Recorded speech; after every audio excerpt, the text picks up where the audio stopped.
and good morning. Welcome to Breakfast Daily right here on Channel 1 TV. This is the day the Lord has made. We'll rejoice and be glad in it. My name is Jude Duncan.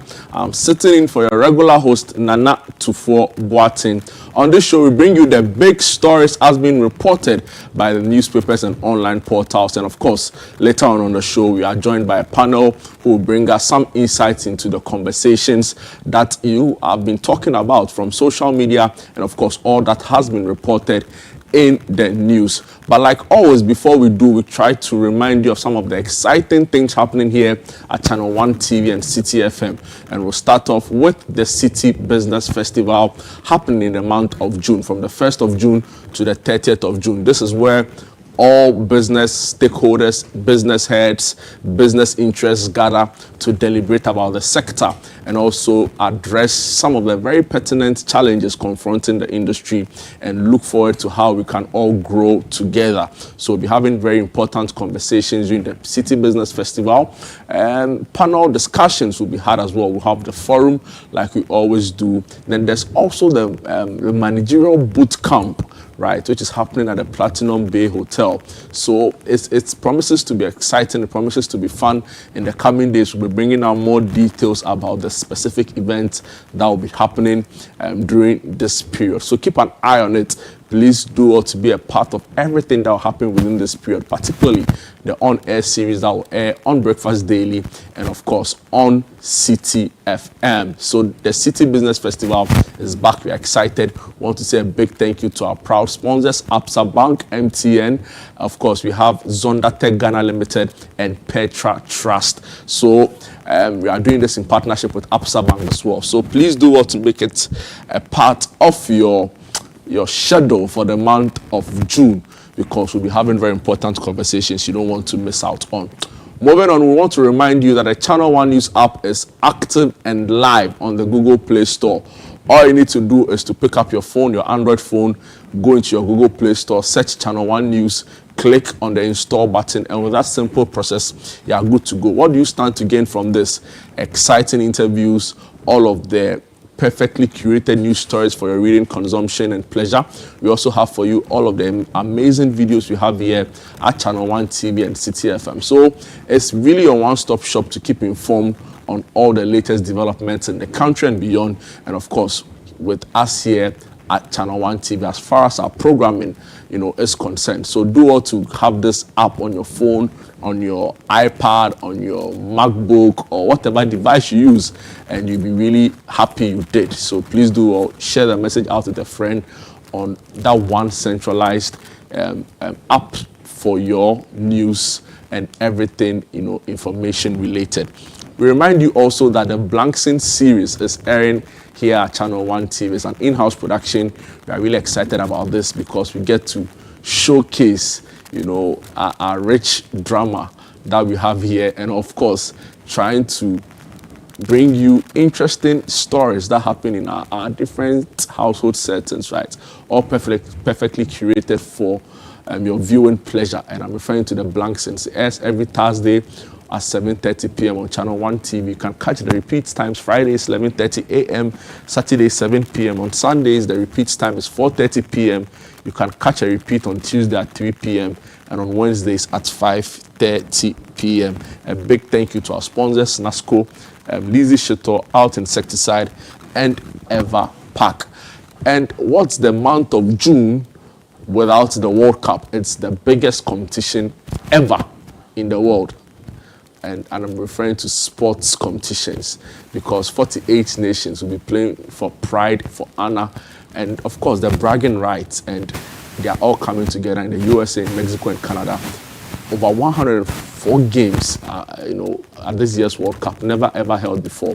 So we are looking forward to it, and because we want to give you an experience that will be worth your while, we've come up with what we call the World Cup Central Show, hosted by my friend and colleague Gabi Ofe.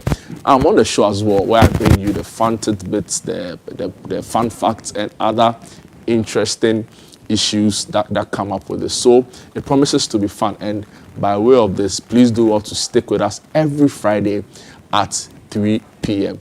Having reminded you, we'll take a quick break. When I'm back, I will go into the news headlines and, of course, the online portals, and we'll have a show. Don't go away.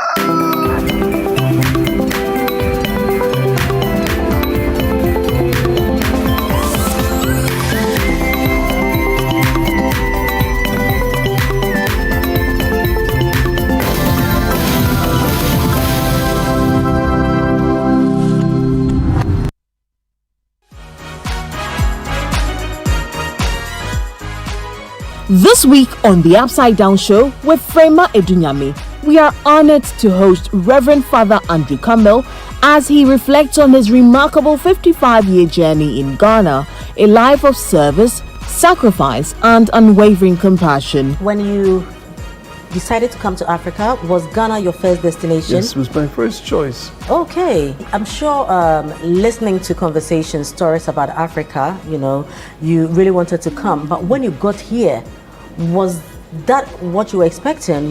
What you saw, was it too much? It was hard, I'll be honest with you.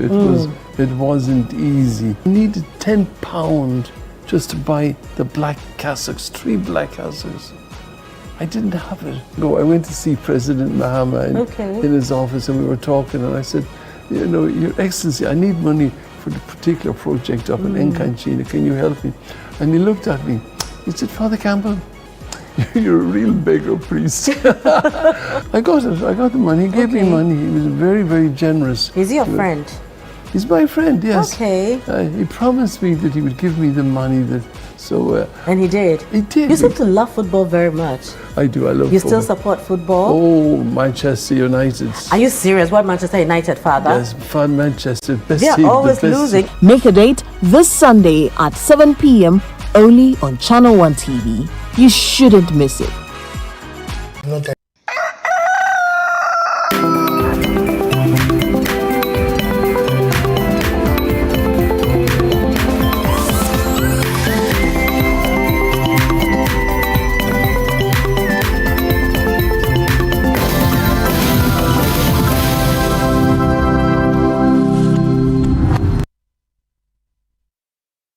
Welcome back. This is Breakfast Daily right here on Channel 1 TV. My name is Jude Duncan. It's now time to delve into the big headline stories as being reported by the major newspapers. Of course, we'll delve into the online portal as well. I'll start off with the Ghanaian Times newspaper. Big front page story. Clampdown on rent disputes begins as Rent Control Department introduces new policy. Comes with a photograph of Mr. Opoku, who is the Commissioner for the Rent Control Department. To some other story, MMT deploys 100 new buses to ease commuter burden. And it comes with a photograph of the new buses, as you can see on your screen. And also here, grant clemency to death row inmates. Amnesty International appeals to President Mahama. Moving on to the Daily Graphic newspaper. Big front page story. Suspend hostel fee hikes now. Rent Commissioner directs tertiary school operators. Transplantation best treatment for kidney failure. That's from a researcher. And policy rate stays at 14%. The Bank of Ghana has announced GCB Bank empowers construction with firm asset financing. Farhan Alasan, Managing Director, his photograph is accompanying the story as well. When you go to the back page of the Daily Graphic, they have the big sports story here. Ghana's World Cup hopefuls under the spotlight as they play Mexico tomorrow. And that's an interesting piece on the Black Stars preparation for the 2026 FIFA Club World Cup. I take you to the Daybreak newspaper. They say freedom in truth. Big front page story here. Sexy Redona school administrator caged for bonking girl 14. And the suspect's photo is here. Anaglate Mens Edem Kwashi is his name. Moving on to some other story. Bawumia Hills MPP MP says they are the last line of Ghanaian defense. Moving on, new era of financial confidence. ADB MD speaking on Ghana's IMF exit. And we are broke. Ato Forcing tells financial sector victims. Moving on to the Daily Guide newspaper, Joanna Quay's role in RNA kill company emerges. Story on page 6. Landlord kills tenant over 30 Ghana cedis ECG bill. And it comes with the killed tenant who is Opoku Ajeman. Story also on page 6 of the Daily Guide newspaper. We are gearing to govern Baumia to MPP MPs. I want to push for MPs removal. Story on page 6. And finally here, High Court determines Abronya bill today. And these are the big stories on the Daily Guide newspaper. I'll finally end with the Chronicle newspaper. Big story here. Defilement law catches JHS school administrator remanded for allegedly having sex with 14-year-old JHS graduate. Also here on the front page, policy rate at 14%. Middle East crisis is the elephant in the room. That's coming in from the Bank of Ghana boss, Dr. Johnson Pandit Esiama, who is the governor of the Bank of Ghana. Also here on the front page, Customs Commissioner strategizes on how to boost national revenue. And as always, as they do on the Chronicle newspaper, they have the word for the morning, and it's from 1 Corinthians chapter 7 verse 2. And it says, but because of the temptation to sexual immorality, each man should have his own wife and each woman should have her own husband. So yeah, that's the word this morning. Each man one. Don't go and look 2 or 3. I mean, if your religion permits you, fine. But according to 1 Corinthians 7 verse 2, 1:1. Thank you. We move on to the online portal, right? And I'll start off with City Newsroom because they have an exclusive and a very big story in relation to the death of the 29-year-old Promasidor engineer, Promasidor Ghana Limited engineer, who was killed in a hit-and-run incident and denied treatment at 3 major hospitals in the country, particularly the police hospital, Bridge, and subsequently Kolebu, where after over 118 minutes, according to the committee that investigated his death, he would eventually die. And now the family is suing the doctors, Ghana Health Service, and the hospitals for medical negligence resulting in the death of Charles Amissah. So, yes, the story is here. Also here on citynewsroom.com, oral not failing. NPP fears officials will go to jail. That's coming in from the Minister for Justice and the Attorney General. So, yes, the big front page story. Charles Amissah's family sues 3 hospitals. Doctors AG seeks 20 million in damages. We'll move on to some other story. Business consumer confidence dip despite 12% economic growth. That's coming in from the Bank of Ghana. Yesterday they announced the new policy rate, and some of these stories are making round as well. Moving on, mobile money transactions hit over 400 billion in April. Some other stories here. Yes. Moving on to some other stories. Ghana could return to IMF program by 2033. That's coming in from a financial analyst and economic professor, Professor Godfred Alufa Bobkin.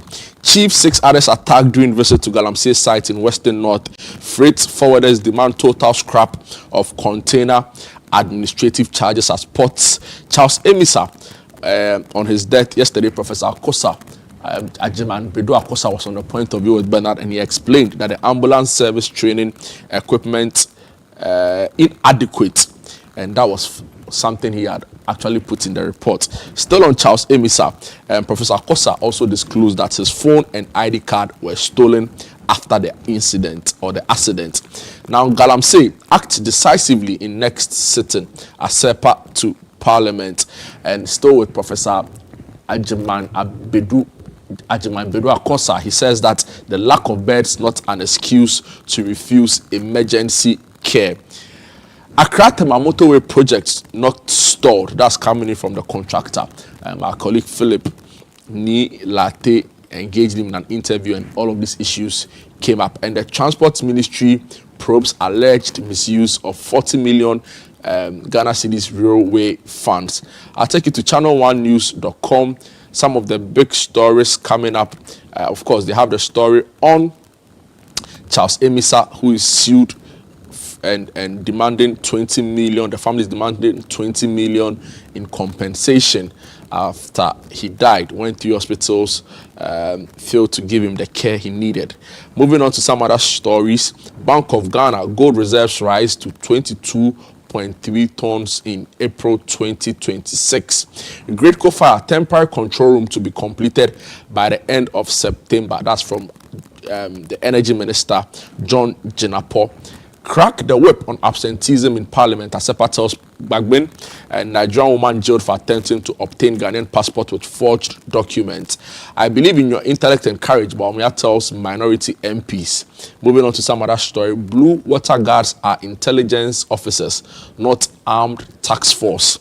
And to some entertainment news, Dope Nation seeks partnership with the GFA ahead of the 2026 FIFA World Cup. And these are some of the big stories reported on the channel1online.com. So these are the big stories, and if you want some more, you can, of course, like I said earlier to you, download the Channel One app on the Google Play Store and get for yourself all of the big stories in there. But let me just try and bring you excerpts of some of the stories we've brought to you, and I want to read this story that is actually gaining significant public interest, and I'm referring to the recent actions by the Rent Commissioner. He's now taking it to the universities, and he's called on tertiary operators to suspend hostel fee hikes now. Excerpt of the story by Tim Bila Awuni reads, the Office of the Rent Commissioner and the Rent Control Department have directed all private hostel owners, facility managers, operators, and stakeholders within the student accommodation sector to place a temporary hold on all or any intended or proposed increment in hostel accommodation fees for the 2026-2027 academic year until further notice. Story on the Daily Graphic newspaper. The story goes on to say that the two state agencies also convened a meeting with all stakeholders to discuss the current development within the student accommodation sector and to collectively deliberate on sustainable, fair, and lawful measures regarding hostel pricing and standards. The meeting will also offer the opportunity for stakeholders to discuss concerns relating to hostel fee increments, review compliance with existing rent regulations and consumer protection provisions, explore practical solutions to ensure affordability and fairness, to promote transparency and accountability within the student hostel accommodation. The story goes on to say the Rent Commissioner's Office and Department said the action followed recent continuous hikes in hostel accommodation fees across private hostels within and around tertiary institutions in the country.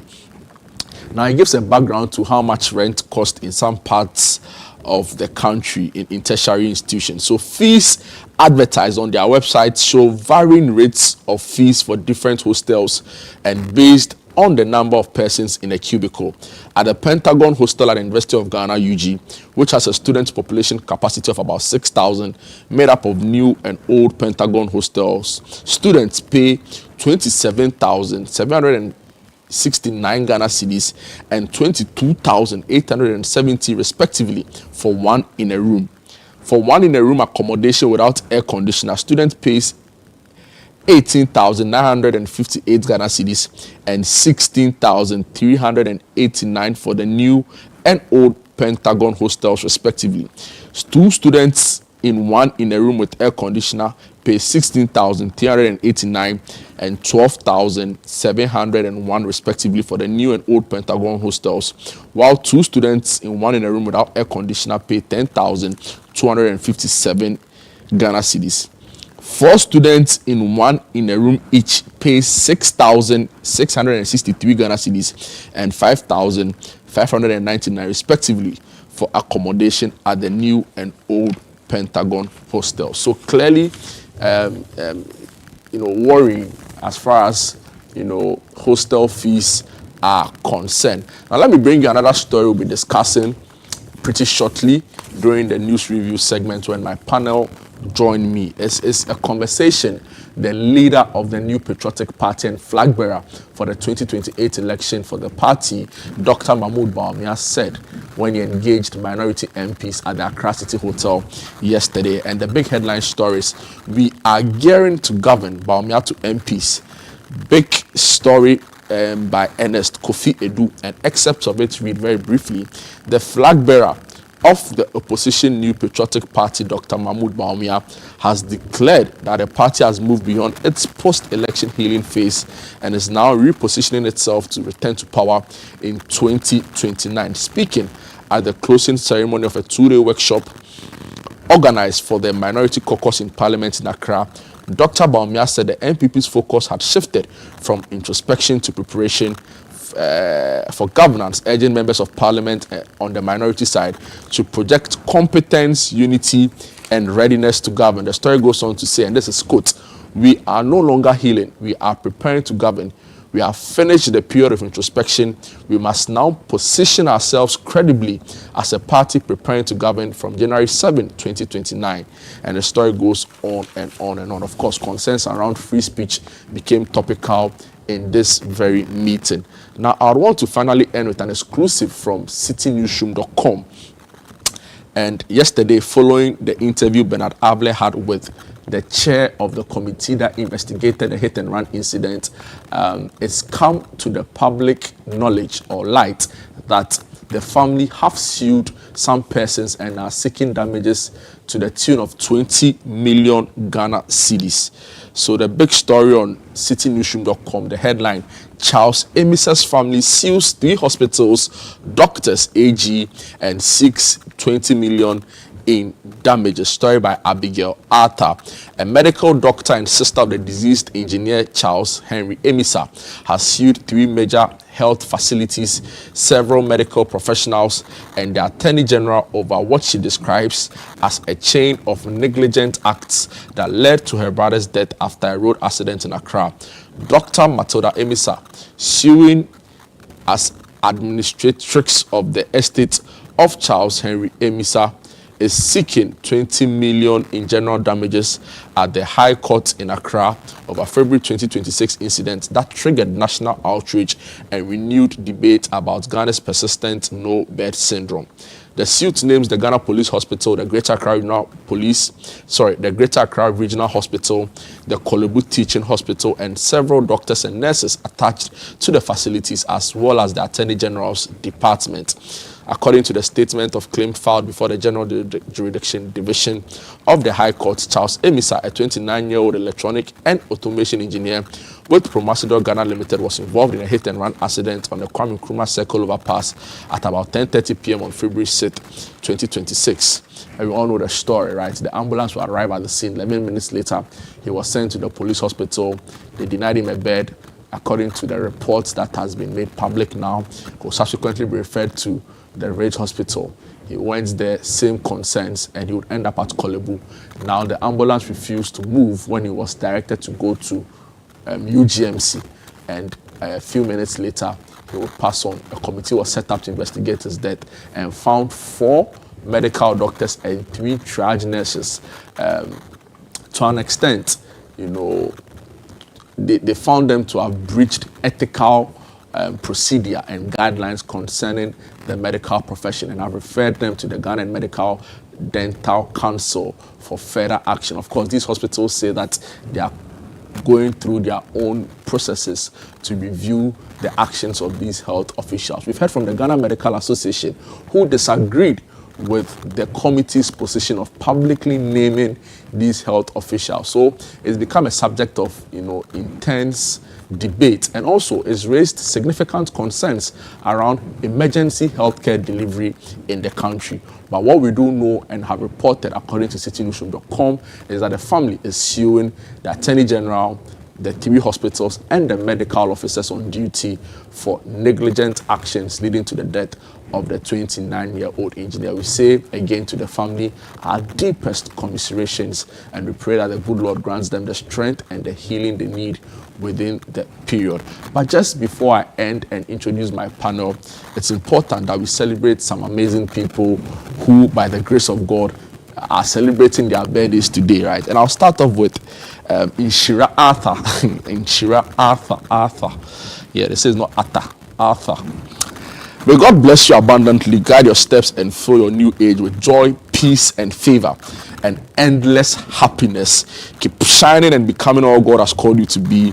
And we are partying tonight. Please, I'm part. So you know what to do. Send me the location. Love you loads. This is coming in from your brother, the Nikki Experience, to you, his dearest sister, Inshira Arthur. And from all of us here at Channel 1 TV, we want to also say a big happy birthday to you, Inshira, and wish you the very best on your special day. I know Mayborns rock, right? And you are definitely rocking wherever you are. Moving on. Happy birthday, my love, Miss Juliet Lois Amenu, from Patrick, Nana Ofe, and the kids, Estelle, Lillian, and Justice. We say thank you for the love, care, and sacrifices you give us every single day. Oh, Charlie, you are our home, our strength, and our greatest blessing. We love you more than words can say. We wish you God's blessings, good health, strength, prosperity, and long life. And it comes with a love emoji and the one that does this. So when they send that one, you know what is happening. So yes, happy birthday, Miss Juliet Lois Amenu. And of course, we want to also say a big happy birthday to our friend, our brother, our colleague here at Channel 1 TV, George Tete. You know, he runs the master control room. So it means that he's a master here, senior one. Charlie, you know, if he says you come on TV, you come. Yeah. So George, happy birthday to you.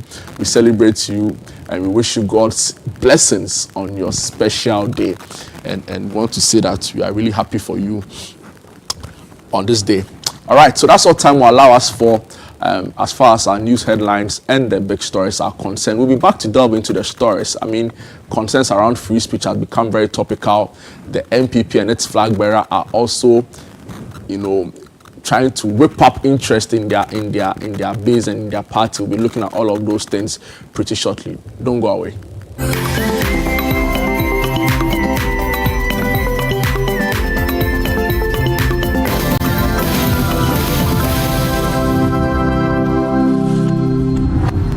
From Accra to Buenos Aires, from Lagos to London, the world is locking in for the greatest football spectacle on earth, the 2026 FIFA World Cup. But before the first whistle cuts through the noise, there's a deeper rhythm to the game. Every badge carries history, every player brings a story, every number means something. Welcome to World Cup Central, only on Channel 1 TV. Hello and welcome to another episode of World Cup Central right here on Channel 1 TV. Your home of football intelligence with African energy and global perspective. We're taking you beyond the highlights, from powerful eye-opening stats to sharp breakdowns of every qualified nation to insights that change how you see the beautiful game. Their first appearance was in 1930 and their best finish at the World Cup was third place in 1930. That was a long time ago. Every Friday at 3 p.m. we serve it fast, bold, and electric. No fluff, just pure football knowledge delivered with style. You couldn't beat Norway, so if you are not at the World Cup, it's thoroughly deserved. So please stay at home. World Cup Central, Fridays at 3 p.m. exclusively on Channel 1 TV. I've not done any bad thing. No, I can do that. Your room is very. Oh, mommy, daddy, she went to my room. She didn't keep long. She just went in and she's coming back and she has come back. Who they said? Who they, madam? Guess she went into your room to deposit some. You are the best in my life. Oh, yes, you are. I love you. Come and see The Black Sins airs every Thursday at 7:30 p.m. and is sponsored by Out Insecticide, Nasco Electronics, Lizzie Shitop, and Everpack on Channel 1 TV. The vibe is too much.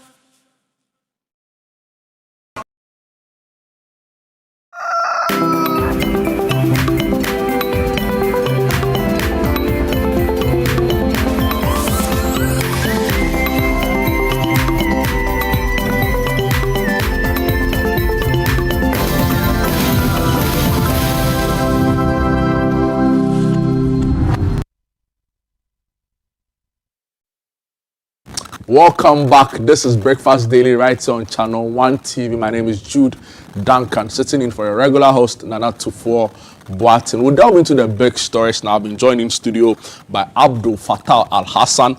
He's Member of Parliament for Yendi and, of course, a legal practitioner himself, a lawyer. Also, we'll be joined by another Member of Parliament and a lawyer, Isaac Boamanyako, is Member of Parliament for Efia, the Efia constituency. And we'll start off the show. Honorable, good morning and welcome. Jude, good morning and good morning to your cherished viewers. And most importantly, good morning to the good people of Yendi. Amazing. You were in the constituency recently. How are the people of Yendi doing? I got back just yesterday. Oh, okay. We had a number of... In fact, the key thing, we did two key things. One was to receive the national chairman of our party who was on his thank you tour.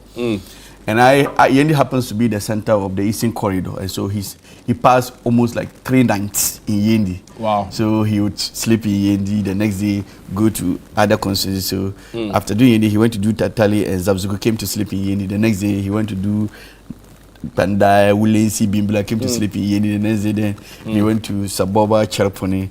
Then from there he proceeded to Gushego Karga. And so it was one key thing that. But how are the people receiving him and some of the utterances he's made on the thank you tour? It's a thank you tour, right? It's a thank you tour. In fact, for my place, the reception was great. It was a big relief for me, and I remember.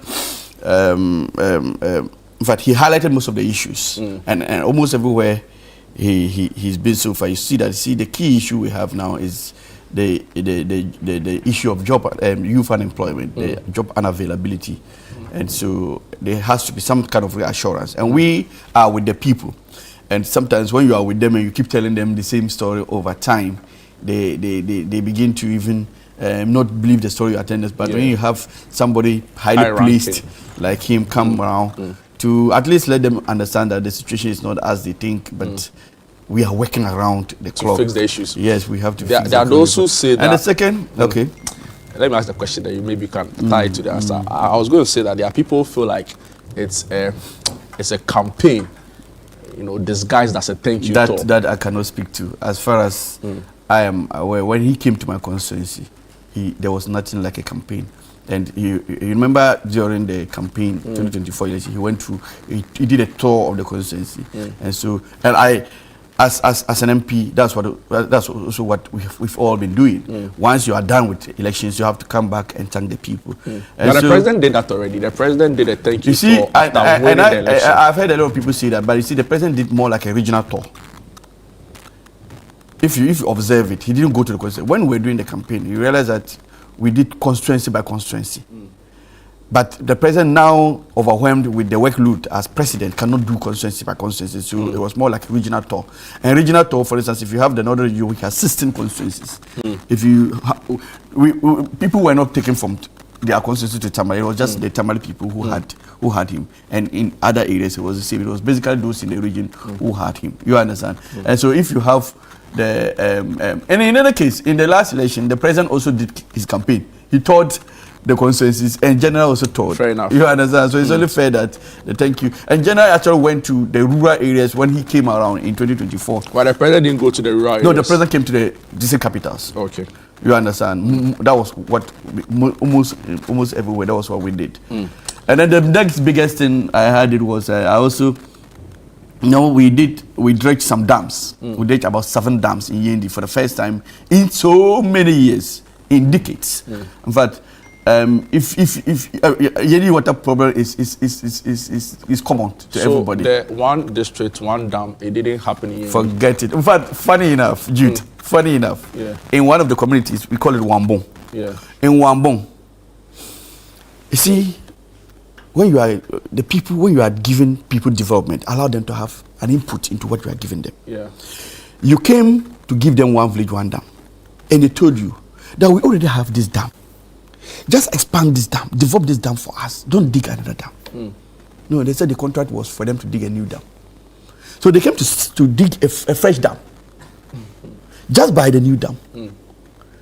And that fresh dam has even ended up worsening the existing dam. Today, as we during the dry season, and I have pictures, the fresh dam was even drier than the old dam.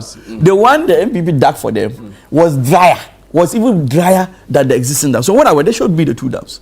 So in fact, when I went there to do this dredging, they said we should do just the old dam. But they also made a proposal which I couldn't fulfill because I had done 6 dams and I was stretched financially. But what they said was that they wanted me to link the 2 dams. So now it becomes a massive dam. But that also required that because I did 18 days in dredging 7 dams. And the budget was quite huge. So I told them that what I can do is I'll concentrate on the one they would choose for now, develop it so that it will retain the water, to give them water even up to the next dry season. And then I'll prepare well during the next dry season when the water level would have gone down. I would come back and then we'll see how we can merge the 2 dams and to become a very big dam. I'll find time and bring you so we talk about Yendi because it's a very important place and there's a lot of interest in what happens there. Very true. Let's come and let's start the conversation on the Attorney General's recent comment on free speech. Now, it's become topical because we know the background to this. Abronya DC, his real name, Kwame Bafo, Bono Regional Chairman of the NPP, was arrested. In fact, he was first arrested on the 13th of April, granted police inquiry bail. Subsequently, on the 15th of May, he was arrested again, and he's been denied bail and remanded up until May 27, when the case will be heard again. Now, we've heard the reasons for the ruling the judge gave. I think his name is Joseph Kusong, and his point was that the accused person ran the risk of reoffending again after having shown to have done that in the past. But there are also concerns that the Supreme Court has been quite clear on this position to say in the case brought before it by Martin Kpebu that all offenses should be bailable. Of course, the court based its ruling on, I think, Section 95, right, C, to 96.5C. 96.5C. All right, thank you. So, having seen all that has played out in recent times, of course, the Attorney General has come out to comment on this matter. And I want to read the words he said in an interview briefly. Then we continue the conversation. So this is what the Attorney General had to say on this matter. He says that I think the minority is exaggerating with a lot of respect on the question of gagging of free speech. There are limits. You can limit free speech if, for instance, it is something that can undermine the public order, public morals, or for law enforcement reasons. So if someone, for instance, is inciting hatred in our society, we don't expect that a minority will say that we should sit down idly as a government and allow that person to go on. But I should also not be the person who will sit idle when citizens are taking matters into their own hands when it comes to free expression. As a communications and media person, President Mahama understands the importance of free speech in a democracy. So I don't want to comment specifically on the subject matter because it is pending in court. And of course, we also heard the minority leader on this matter where he went on a tirade around the conduct of the judge. Based on all that you know about this case, what are your initial remarks? Well, thank you so much, Jude. Jude, trust me, if we were to go strictly by the law and to apply the law without any consideration, Abunya should not be given bail, and Abunya should, in the end, be convicted and sentenced. You see, as for bail, is that not a prejudicial comment? Yeah, and I see that based on what has transpired so far. You see, first, in coming to matters of bail, bail, largely, as we all know, is discretionary. And when even Supreme Court said all offenses in Martin Kpebu's case that all offenses are bailable, at the time Supreme Court was making such pronouncements, Supreme Court knew that there existed Section 96.5C of Act 30, because Act 30 was promulgated in 1960. You understand? Act 30 was promulgated in 1960, and Pebu's cases was just in the 2000s. You understand? So if Supreme Court wanted to shoot down Section 96(5)(c), you understand, it would have easily done that, so that it will not be part of our laws. Yeah. And so, to the extent that the 96 is still in our laws, it means that there are limits to the grant of bail. Otherwise, as a lawyer, when I go before a judge for grant of bail, then the judge, I will be making, the judge would have no other option than to give me bail. Sometimes, the judges look at the situations, and one key consideration is whether the person, if granted bail, will commit another offense or a similar offense. And this man has proven not to have learned his lessons. Do you know that, per my checks, in 2022, under the MPP administration, do you know that he was charged with similar offenses and put before the Circuit Court in Accra? Similar offenses: publication of false news, and then conduct conducive to the breach of peace. So that's Section 207 and 208. Yes, of Act 29. You understand? So this was somebody who was put before court, even by NPP, under the NPP administration, because of the serious things he had said. You know, he was at some point linking John Mahama to making of coup, that John Mahama was preparing to make coup, to take power by force through the use of coup d'etat, and all manner of publication. And do you know, and so when I see NPP people, especially when I saw the General Secretary of NPP, Justin Kodja, also at the courts and also at the police stations, shouting that they should release Abronia. The same person, Justin Kodja, who petitioned the National Disciplinary Committee of NPP to call Abronia to order. He petitioned when Abronia came out and called Kennedy Ajapong as Antichrist and started attacking elements within NPP. He, as a General Secretary, felt this was becoming unbecoming.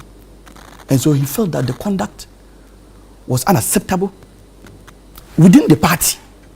And so today, you are telling Ghanaians that Abronia's conduct is unacceptable within your party, but for Ghana, we should accept it. But are we not importing his character in his social life and in the social setting to bring into this particular case? So, for example, if somebody has done something in the past, is it material to this particular case? That is what as per 96(5)(c) is telling us. That is what bail is about. Bail is telling you that so some of the conditions that when you are granted bail, the one key condition is that you will always appear to stand trial. Let me read the act for you, right? So it says 96(5)(c), or let me even start from 95. Okay, yes, 95, 96. It says a court shall refuse to grant bail if it is satisfied that the defendant A may not appear to stand trial. But he did, right? Yeah, for him, he hasn't shown any reason not to do that. Court, yeah. All right. 2, or B, it says may interfere with any witness or evidence or in any way hamper police investigations. That hasn't been or C, may commit a further offense when on bail. Exactly. And also D says that is charged with an offense punishable by imprisonment for exceeding 6 months, which is being committed while he was on bail. But then the vagueness of C, I've heard people argue to say that then anybody at all can be said to have the propensity to commit another crime again. No, while on bail. When he has shown it, because see, he's on bail even on the 2022 case that I've cited. He's still on bail. It hasn't been fully determined. That matter is still pending. And in April this year, you committed a similar offense. And you are even granted another bail, second bail. The matter is also going. So 2 cases on you. And then in May, you have gone back to commit a similar offense. 3 offenses, similar, whilst on bail. So just tell me, which judge, even you, assume you were sitting on such a case, what will not convince you that this is somebody who, when I release him, he will go and do similar thing? Interesting. You understand? I spoke to the CDD Director for Policy Engagement and Advocacy yesterday. Yeah. And I'm referring to Dr. Kojo Asante, who said that government's position on free speech is concerning, right? And he made the point that if you look at the recent spate of arrests over Section 207, 208, there are certain concerns there. And I want you to touch on that for us because, for example, we know of an NPP activist, for example, who was arrested after posting a picture of the president, suggesting that Dumso was back, when indeed the Energy Ministry confirmed that we had issues with our energy supply system. Also, I want you to touch on the issue around the new bill being brought by government, right? The misinformation, disinformation, and hate speech bill. There are concerns that it also doesn't address the loopholes with Section 207 and 208 of the Act, the Criminal Code and offences. Can you? I don't see any loophole in 207, 208, because even the Supreme Court has said that exercise of free speech comes with responsibilities. And we will be foolhardy as a society if we want to say that people should continue to exercise their free speech or their freedom to speak anyhow. You understand? That freedom is not saying speak anyhow. That is why even media houses, sometimes in certain instances, your media houses can be taken on for how they allow their space to be used, you understand, to propagate some of these hate speech and other things. Honorable, if somebody is arrested for posting a photo, that's a caricature photo, that is concerning, right? That is that some people have said that. I have not seen the charge sheet. You see, even this matter, when the last I think I was on one of your sister stations, and I was like, can we actually see what the offense is in terms of the charge sheet? Because you see, we haven't gone to the police station. We don't know what charge they have leveled against the person. If I am seeing a charge sheet which says that this is your offense and these are the facts for which you have been charged this offense, then we can make that argument. You understand? To the extent that I have seen NPP communicators talk about a photo being published there and then Dumso is back, put there, and that becomes. To me, if that is the case, then we would have been overstretching it. You understand? But I don't think that is the case because I have not seen anybody charged with any such offense. And otherwise, if you have any such charge, the NPP lists about 16 names of persons they believe to have been victims of this government's crackdown on. So let me give you a background. Causing fear. Do you know the history of NPP when it comes to the? Do you know the press freedom rankings? The history of Ghana's press or the over the years how we've been ranked. It was under NPP that we got the worst ranking, and it was under JM that we got the best ranking. In JM, we never crossed 30 among 182 or 168 countries. We never crossed 30. The worst we got to under JM was 30, and the best we got to under JM was in 2015. You make the point that you don't think Section 207 and 208, but your government is also trying to bring in the misinformation. Yes, which is just to garnish it. But it is to also repeal a section or parts of 208, right? Yes. So, in one breath, if you say the law is fine, and your government is also doing something contrary to you, then there's a mismatch. As for misinformation, you see, sometimes when you have people taking advantage of a law to say that, per their understanding, this provision gives me limitless latitude to do whatever I like. Then you come in to define the borders. Because it is your duty as a government to make sure that there is clarity. If you find that people are now using this as an avenue to go at large, you understand? So you define the borders. Because when you add meat to certain provisions of the law, then it gives clarity to understand them. Let me introduce the member of parliament for Ifia. I was giving you the rankings, and I thought you would have allowed me because they were saying that. But you made your point that you've performed better than the NPP. Yes, so it's fine. The better is that 2015, the best we got to was 22. We were placed 22 out of 182 or 168 countries. They took us to 60th position, worst ever in our history. Fair enough. To the extent, even the last time they had, the worst one they had was even 62nd. We never got there. And the NDC. Honorable Isaac Boamanyako is Member of Parliament for Ifia. He's a lawyer, Member of Parliament. He's joined us in studio. Honorable, good morning and welcome. Good morning, Judah. How are you? I'm thriving by the grace of God. We've heard from, in fact, when this issue first broke out, the government communication minister, took a swipe at the GB, of which I believe you're a member of, said that it was showing clear affinity to the party you belong to. Subsequently, we heard from the MDC again. I think it was lawyer Adaudu who said that they were going to demand a parliamentary probe into the conduct of your minority leader. Now, we've heard from the Attorney General himself, and he says that government is not gagging free speech and that it comes with responsibilities. And on the show right now, Honorable Al-Hassan has made a point that, see, if we are talking about free speech, you people should be the last to even come into the conversation because you don't have a track record. What are your responses to all of this? Well, thank you very much once again, and a very good morning to our viewers. And to my good brother here. Very good morning. It's been a while. We've been in our various constituencies working, and today Parliament is resuming. Let me greet the good people of Ifia constituency, on whose behalf I represent them. And also a very warm greetings to the incoming President of the Republic in January 2029, His Excellency Dr. Alhaji Muhammadu Bawumia.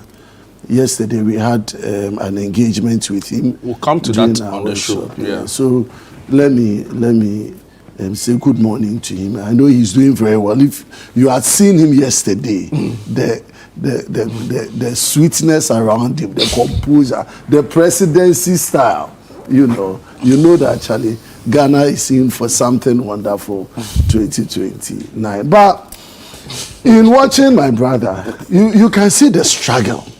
The struggle in explaining these matters and whether we are going back to the dark old days of culture of silence.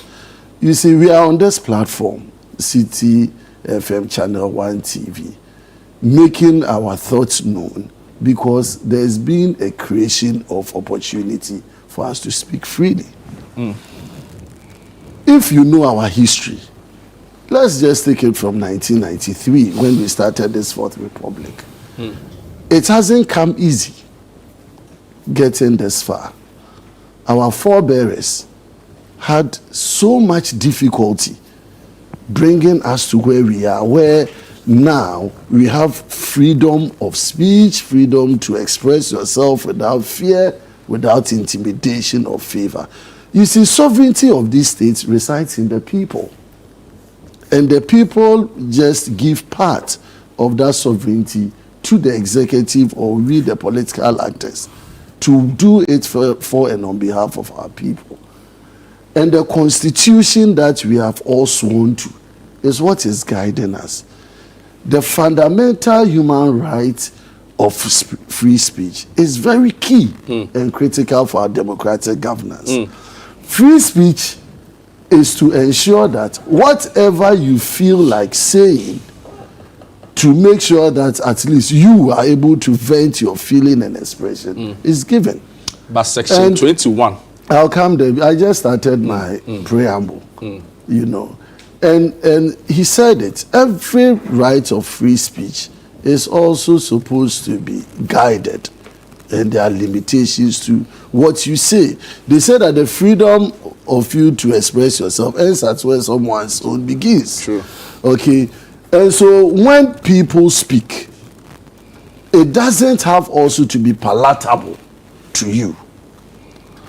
When your reputation is damaged, or you feel like someone has damaged your reputation, you have the freedom, you have the laws backing you to sue that person in the court of competent jurisdiction for defamation. Why did we take away the criminal libel law in 2021? The criminal libel law was taken off so that we will be able to allow people to freely express themselves and to be able to promote this democratic governance that we find ourselves. What are we seeing today? all the issues that have led to us raising these concerns. He's a lawyer, a very, very good one at that. We have an obligation to protect the sanctity of this constitution and to make sure that when government, through its actors, you see, when you take it upon yourself as a political person in the NDC to defend actions that are even indefensible, because it is being exercised by the police and you are in government, and so you have to defend it for defending sake, then we throw our objectivity in these whole matters into disrepute. Because, like you said, you have not heard or you have not seen the charge sheet. But if someone posts Dumso is back, that is the information we have. And that is the reason the guy was arrested. He posted Dumso is back. What is the security threat in this? Have you seen the charge sheet? I have not seen the charge sheet, and I don't need to see the charge sheet. I don't need to see the charge sheet. It is about the offense that we all know they said he committed. Have you heard of any other offense beyond that? Let's come to Abronye, right? Because you know that the prosecutors opposed the application, arguing that the offense was allegedly committed while Abronye was already on bail in another similar case, right? And the prosecution argued that there was a likelihood where he was going to reoffend again. And the judge upheld that argument, and subsequently 96(5)(c), based on that, kept him in remand up until May 27. Is that not the law in effect? The law lies in the bosom of the judge. Is that not what we always say? And judges, when it comes to bail, they have to exercise some level of discretion. Is that not the case? And the Constitution has given us the parameters in expressing your discretion. You have to do that with candidness, without malice, without capriciousness, amongst others. So you have to subject the decision within the tenets of whether he exercised proper discretion. And that is problematic because when it comes to bail, it is also a right of the citizen. The citizen is supposed to be innocent until proven guilty. That is the fundamental principle. Every criminal offense, the accused is presumed innocent until proven guilty. So I can be charged for committing offense A and same be charged for offense B, or be seen that tomorrow I commit a similar offense. The multiplicity of those offenses which have not been convicted or which the courts have not convicted me upon. You cannot say that because I'm on. Why are people not being prosecuted for 79 charges in this country? Are people not being charged differently on different offenses in this country and they are on bail? So what is the hue and cry about? He said this today, he said this tomorrow, and the next day he will say that tomorrow, and so he should be denied bail. Where did we learn that law from? There are which the judge, you see, and this is where, as lawyers, this becomes problematic because the judge should know better. The judge should know. It's not the police. When you go to court and you are making arguments, even if you have nothing to say, you argue. So the police can say anything to deny you bail. If you go to court, the only instance where you want to allow the accused to be given bail is when you are adding them with the prosecutor that you go into conclave and you say, okay, now we all agree I will not oppose your bail. If not, there will be opposition to your bail. And the judge who is supposed to make that determination should cease with the whole law and fact. Should be able to say... Your minority leader went on a tirade on the judge, and some members of the public and civil society have had cause to call him out on some of the words and the language he used on the judge. Are you minded, or concerned generally about some of the comments he made? And in fact, there are others who even said that if you look at what the minority leader said and what Abronye is on record to have said about the judge, they are quite similar. What would be your response on this? You see, why are we not focusing on the threat to our free speech and our democratic governance and the conduct that we find a bit problematic between the conduct of course, we can criticize the judgment. We can criticize what we see as political maneuvering in trying to get the MPP, cowed into submission. If you look at all the people that are being raided in these matters. So if the minority leader, he speaks for us in parliament, goes to make comments that we find the conduct of the judge problematic, he's allowing himself to be used. I'm not a fan of going back to what people have said and have not said. They called the Supreme Court unanimous FC. What did we do to them? They said Gertrude Arbai Sabato Konu was an MPP Chief Justice. What did we say to them? So even the Chief Justice, we said he's MPP. Now, Circuit Court Judge also this in a problem.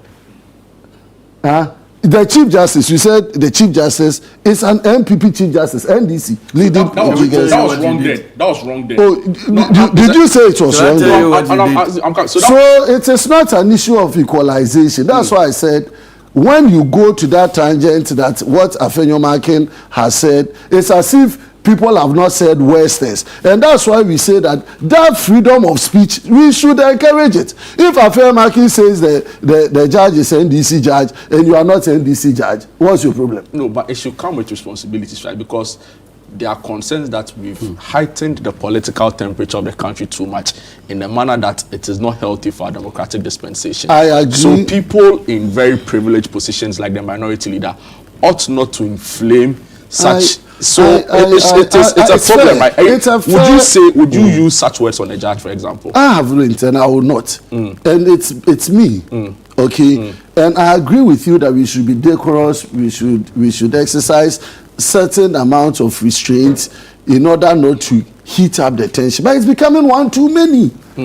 What is happening is bad, and let's call a spade a spade.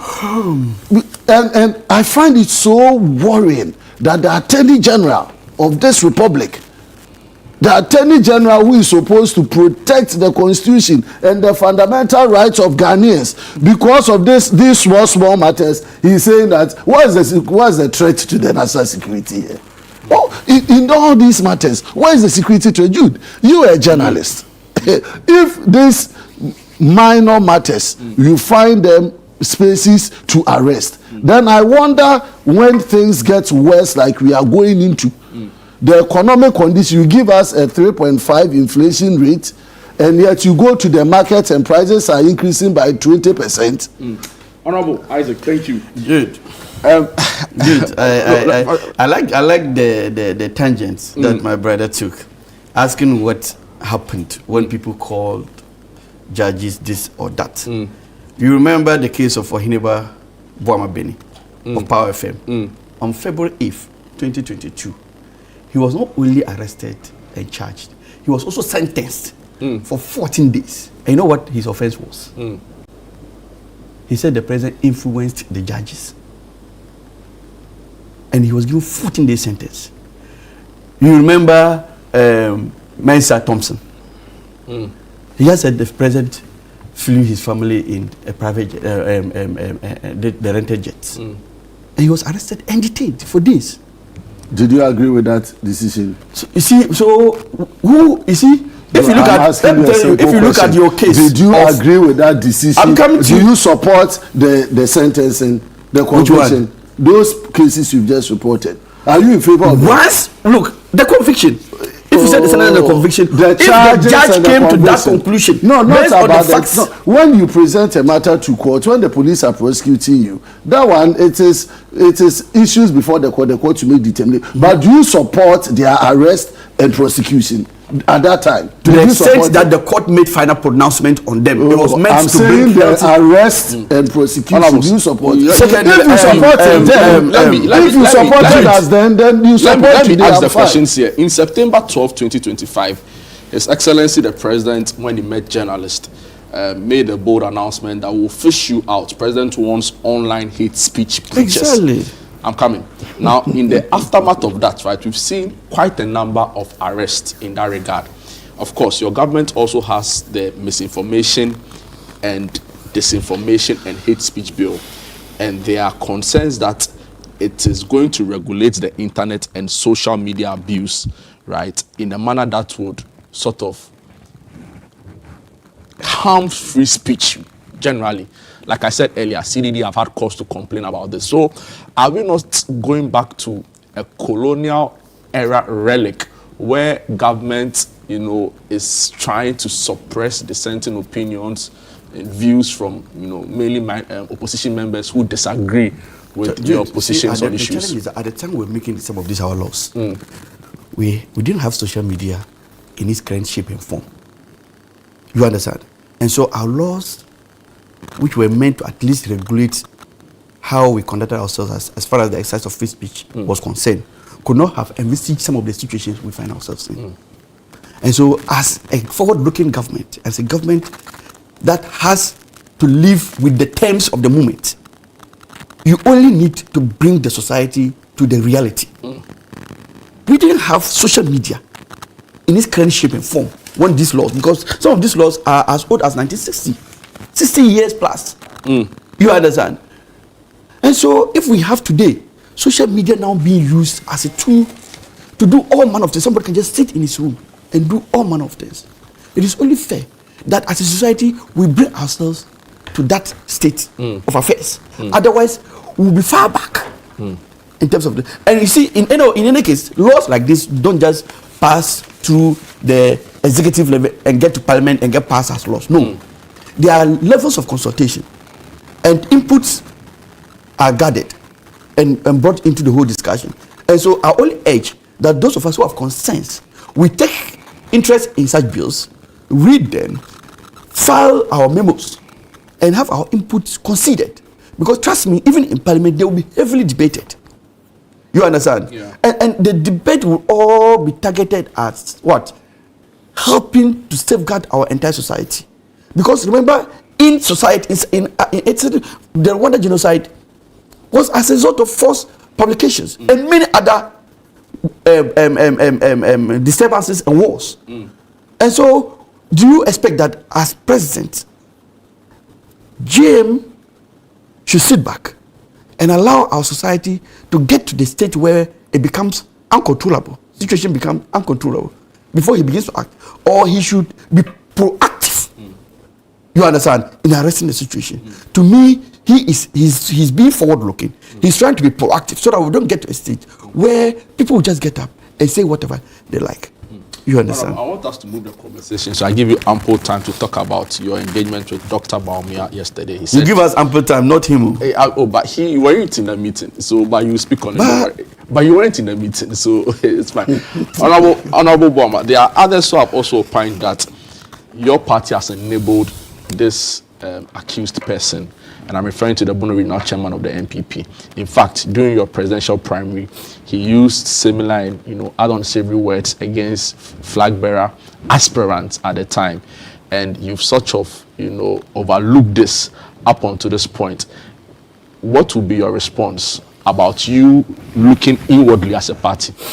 You see, in every political party, you have different kinds of people in there. In the NDC, in the NDC, why didn't you have Bugri Abu as your northern regional chairman go around and beating people? There you are. Bugri Abu is your chairman, rather. Northern regional chairman, friends. What's an NPP regional chairman? So for Azoka, yes. So for Azoka or whatever. What did you do? You have West characters like that. Oh no, so abundance out of the abundance of the heart.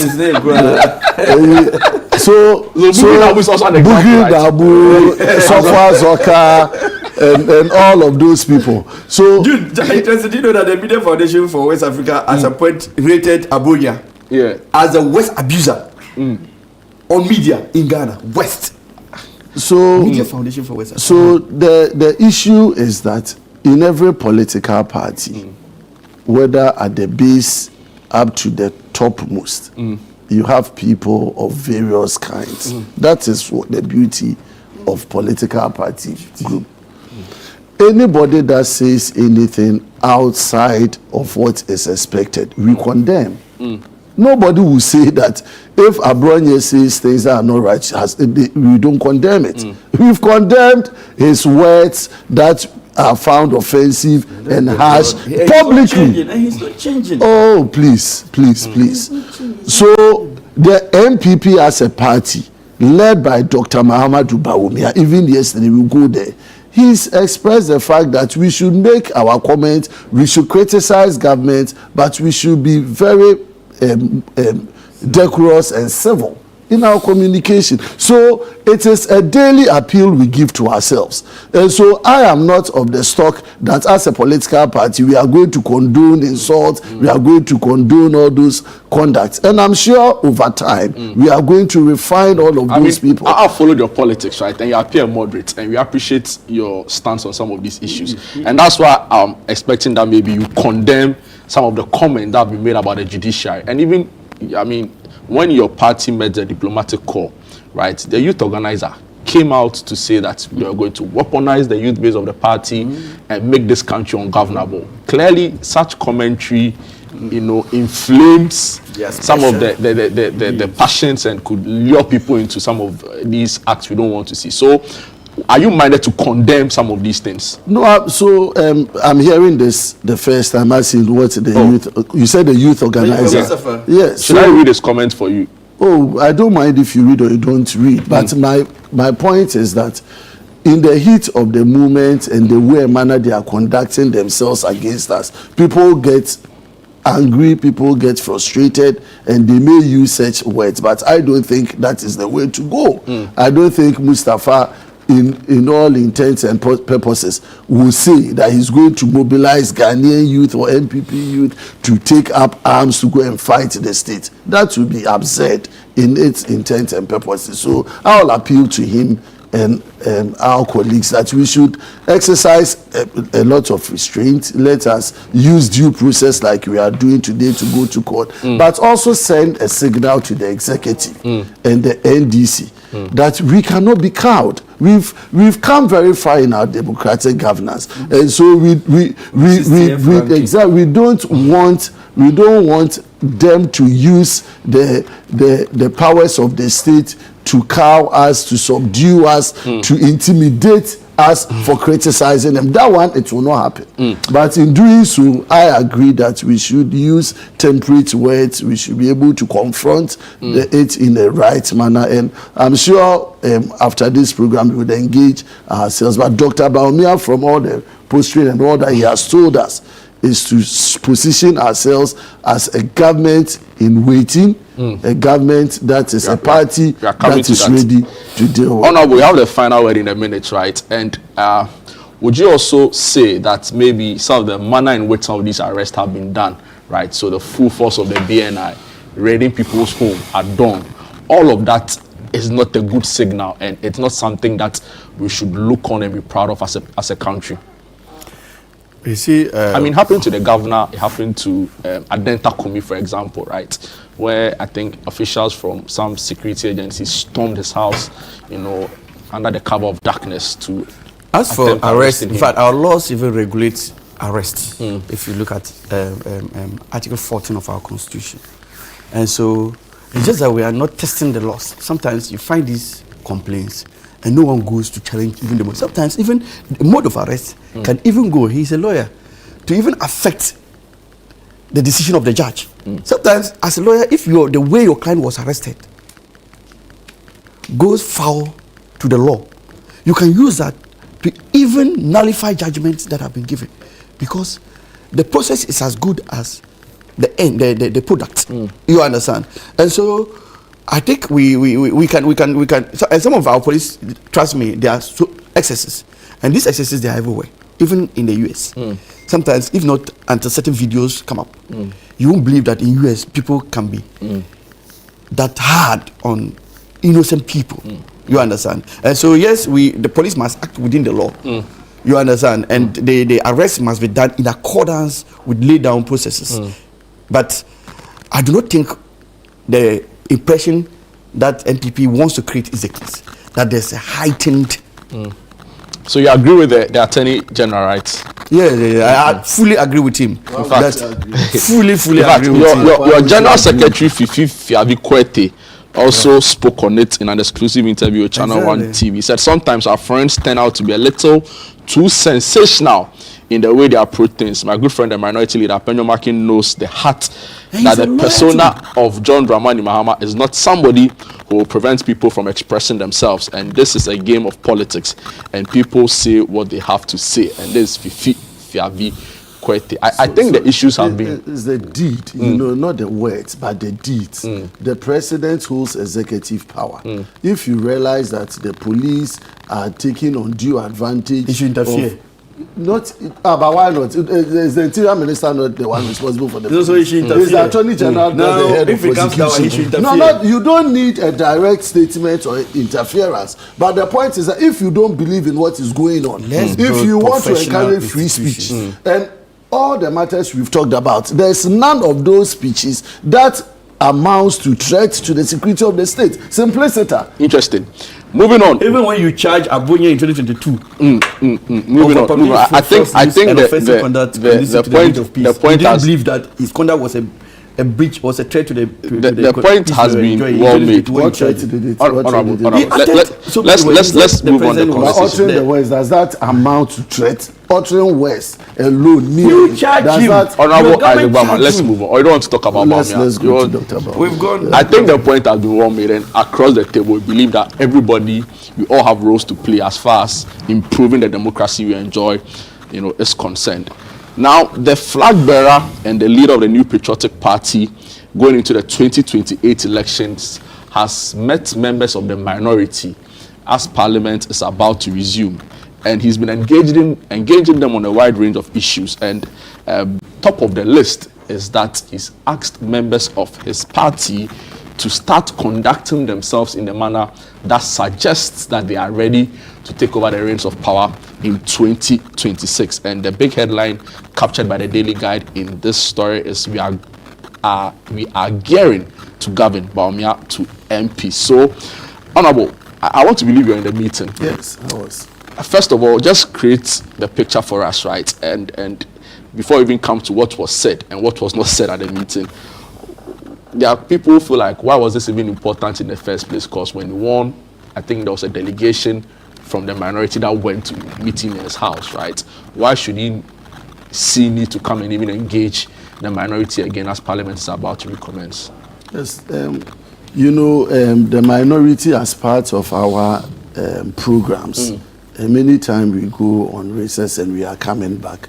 We have a workshop that we use to deliberate on our past years or past meetings, engagements, what went wrong, what went well, and also to prepare our minds and ourselves towards the meeting that is ahead of us. And so there are workshops we use to build capacity. We bring in resource persons to speak to us on legislative matters, how to approach debate, questions and all of that. It's all part of capacity. These are things you expect Parliament itself to do on a regular basis, you know, to build capacity. And so if Parliament does it in different ways as well, but you don't see it as rigorous as you may want.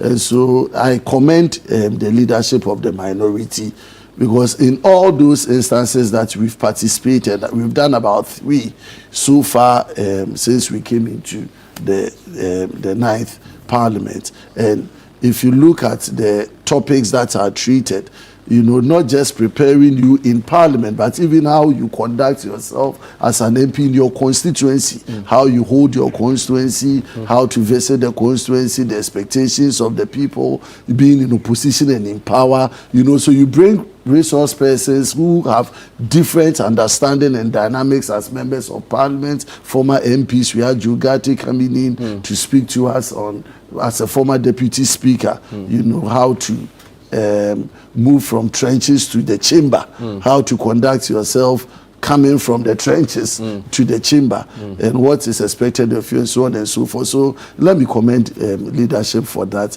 And beyond that also, we take strategies, strategic decisions on how to, because if you look at the past, our last meeting, for example, there were a lot of conversations around how many times we had done workouts. You realize we didn't do even much workouts. But you have to plan the number of workouts you do. Is it not based on the issues and whether it aligns with your conviction as a group? You know, to suggest that there are a set number of workouts you have to do, is it not premeditated? No, that's not what I said. What I'm saying is, when you are planning for the meeting, okay, issues will come because there are conversations around our own conduct, okay, how we conduct ourselves in the house. So I was bringing this in that you even have to check yourself, because there are matters that will come to the floor. You look at it and you are asking yourself, do we need to sit in, do you need to walk out, and all of that. So but with your numbers, does it matter? Oh, it's a signal, but I think we've shown over time in this 9th Parliament that walkout is never our style. Yes, we're going to stay in there. If you listen to what and read what your flag bearer said, there are those who've taken the view that he saw the need to come and say this to your group because of the conduct of some of your members in a manner that is making the party unpopular. And I'm sure you know what they've been referring to, right? So some of the utterances by, leaders and even, backbenchers, that in a way is affecting the image and the popularity of your party. Do you get the sense that this could be the case? Far from that, because this is our first meeting in Parliament that we have a flag bearer. Previously, he was our flag bearer. We went into an election and lost in 2024. So from 2025, he wasn't our flag bearer until we elected him in January. So this is our first meeting, and it is very important that now that we have a flag bearer, he engages Parliament, he shares his thoughts with us, he gives us his vision, the strategic interaction between Parliament and his office, because now we are supposed to prosecute his agenda. He is our leader today. And so that interaction is very key for us as parliamentarians, and so it has nothing to do with a signal out there that certain conduct of MPs are worrying or the minority. Far from it. It was an engagement with MPs by our flag bearer. Since he became flag bearer, we had gone to congratulate him, but we've not had a formal meeting coming into Parliament to discuss how he wants to shape our policy thinking. You remember recently we outdoored our various committee sectors of the party, a blend of MPs and then our former MPs, people with various skills and capacity to help us shape our discourse in this country, and that is why in his speech he needed to give us direction, and the direction is that now is the time, as the leader, as our flag bearer going into an election, that in Parliament we should show that we are a government, we are a party ready to govern. Have you shown it enough? What do you find? You can find the alternatives we provide for them in Parliament. You find... We'll take a break and we'll come back to continue this message. I can clearly tell you have a lot to say on these issues. But your messages are coming in thick and fast. It's an interactive show. Would love that you send in a lot more and we'll read it across for you. Good morning, Jude. The MP from Yendi should kindly educate us on legal matters. He should do away with the politics, because there is nowhere the MPP as a party justify the statements made by Abronye. If he and the Attorney General can do us a favor to define suppression of free speech as per our constitution, we would appreciate that. If Abronye was charged with a similar offense some years ago, it doesn't warrant this length of detention in custody. Give us the legal education on the issue, period. This from Kojo Mafu in Kweuja Mase.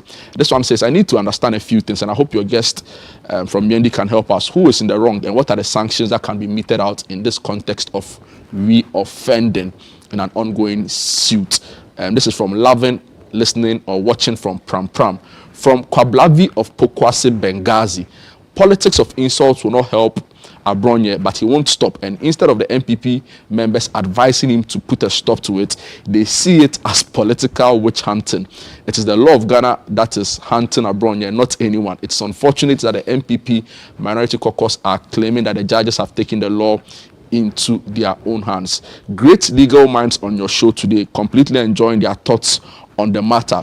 This is how politics should be done, sharing of opinion without resorting to insults, and that is why I'm seriously against Abronye and his conduct. We need to put a stop to this. Great show, Jude. You say thank you for sending in that one.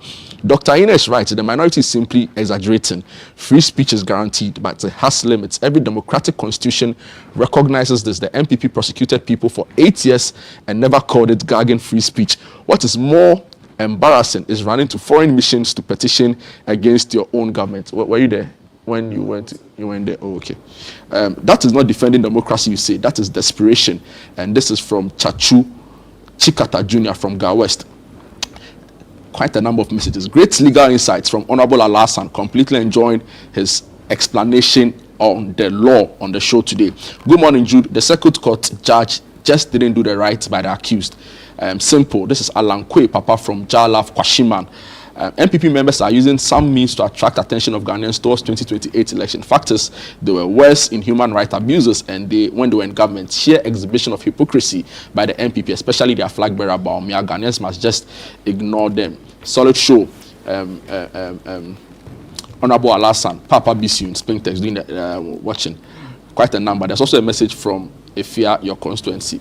So I read it when I'm back.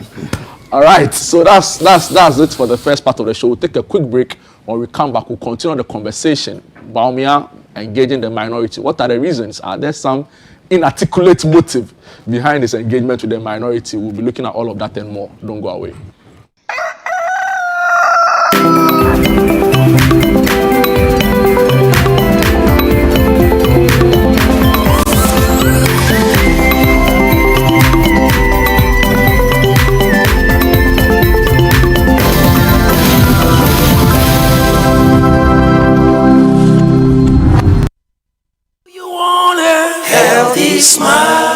I think most people need to know about oral cancer and oral cancer screenings.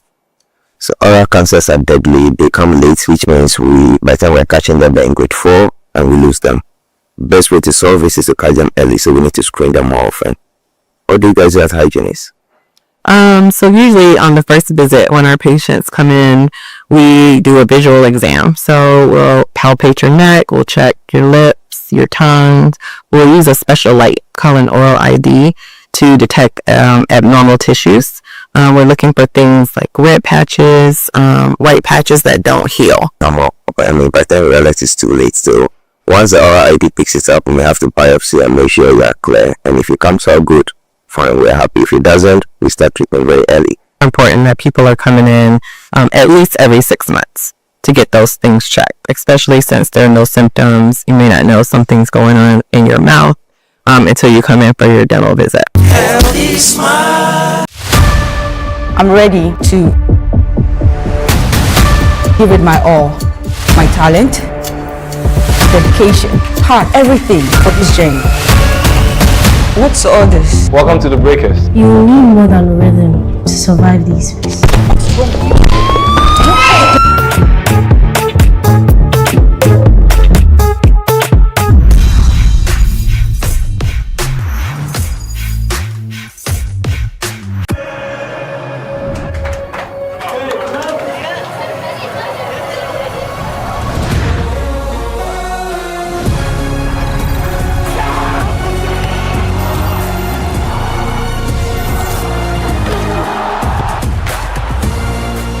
June to 19 July, everything can wait. The FIFA World Cup 2026. Catch all 104 matches, as little as 58 Ghana cedis, live on SuperSport, only on DSTV. Well, with these results, you can do medicine, law, everything. But uncle, are you sure? I am the Ministry of Education in this house. You? Ministry of what education? My daughter, do nursing.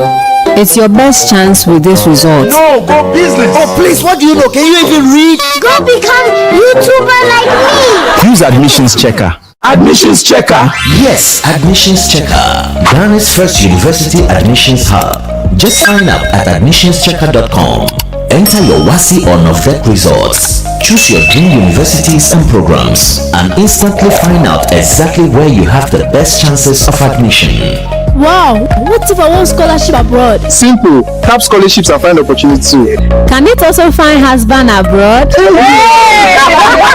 Admissions Checker. There is a university and a course for everyone.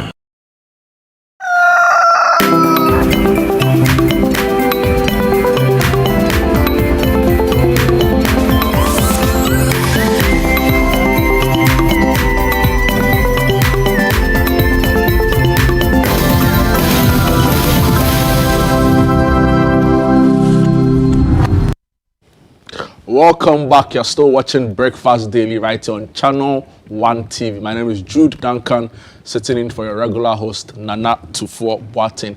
Your messages are coming in thick and fast, and I want to read a couple more and we'll continue the conversation. So this one says, good morning, I'm Eben from Kwabenya. Government is not gagging free speech at all, so the minority should get it right. We don't have to be behind free speech and deliberately insulting people to misbehave. We need to be careful of reckless comments. This is the only nation we have. Let's take note of political commentators. Greetings to Honorable Julius Debra, Chief of Staff, Honorable Peter Kwesi Mensah, and the Snitz boss, Honorable Kwesi Afre Baini. This one says, good morning, Jude. There's too much political influence in this free speech issue. A Bronya DC should be granted bail. There are lots of things some NDC folks said and nothing happened. Greetings to lawyer Isaac Boamanyako, MP for Efia. He's doing a great job in the constituency and we are so proud of him. Labino from Efia Kuma sends that one. And some other message says, great show. I love the conversation. We should focus on more important issues rather than Abronye. My thoughts on this though. I mean, we are focusing on Abronye because it hits directly to the issues around our democracy and democratic institutions. So it's also a very important conversation to have. But right now we are focusing on Dr. Bawumia and his meeting with the MPP minority ahead of the recommencement of Parliament. Honorable Al-Hassan, we heard from Dr. Bawumia, and in his address, he said that the healing and the self-introspection phase for the MPP is over after losing 2024, and now it's time to forge ahead. As a majority and having monitored the political landscape for some time now, do you get the sense that the MPP have understood the challenges that led them to their 2024 defeat and are better organized going forward now? Well, thanks so much. As to whether they have fully understood the challenges that led them to opposition, that I think they have, but as to whether they have put in the necessary structures to be able to correct it is another issue. You see, as we speak, it will be very difficult to use rhetorics, to use words to correct the harm done to the economy. And you see, Ghanaians punished MPP the way they punished them because of the situation they found themselves in. And it's going to take them a great deal of effort to get Ghanaians to forget the ordeal they went through under their 8-year reign. And so yes, you can engage, and I saw that in Bawumia's voice. If you listen to him, he used one word a number of times, and that word is trust. He said, in whatever they say, and at wherever they are, they should make it that when they are speaking, they answer one question, which is, have we been able to gain the trust of Ghanaians to provide answers to their questions? Because that is a clear admission that the trust has completely waned. And the only thing that will let a voter give you his vote is when he has trust in your ability to deliver. Even though MPP may have been healed,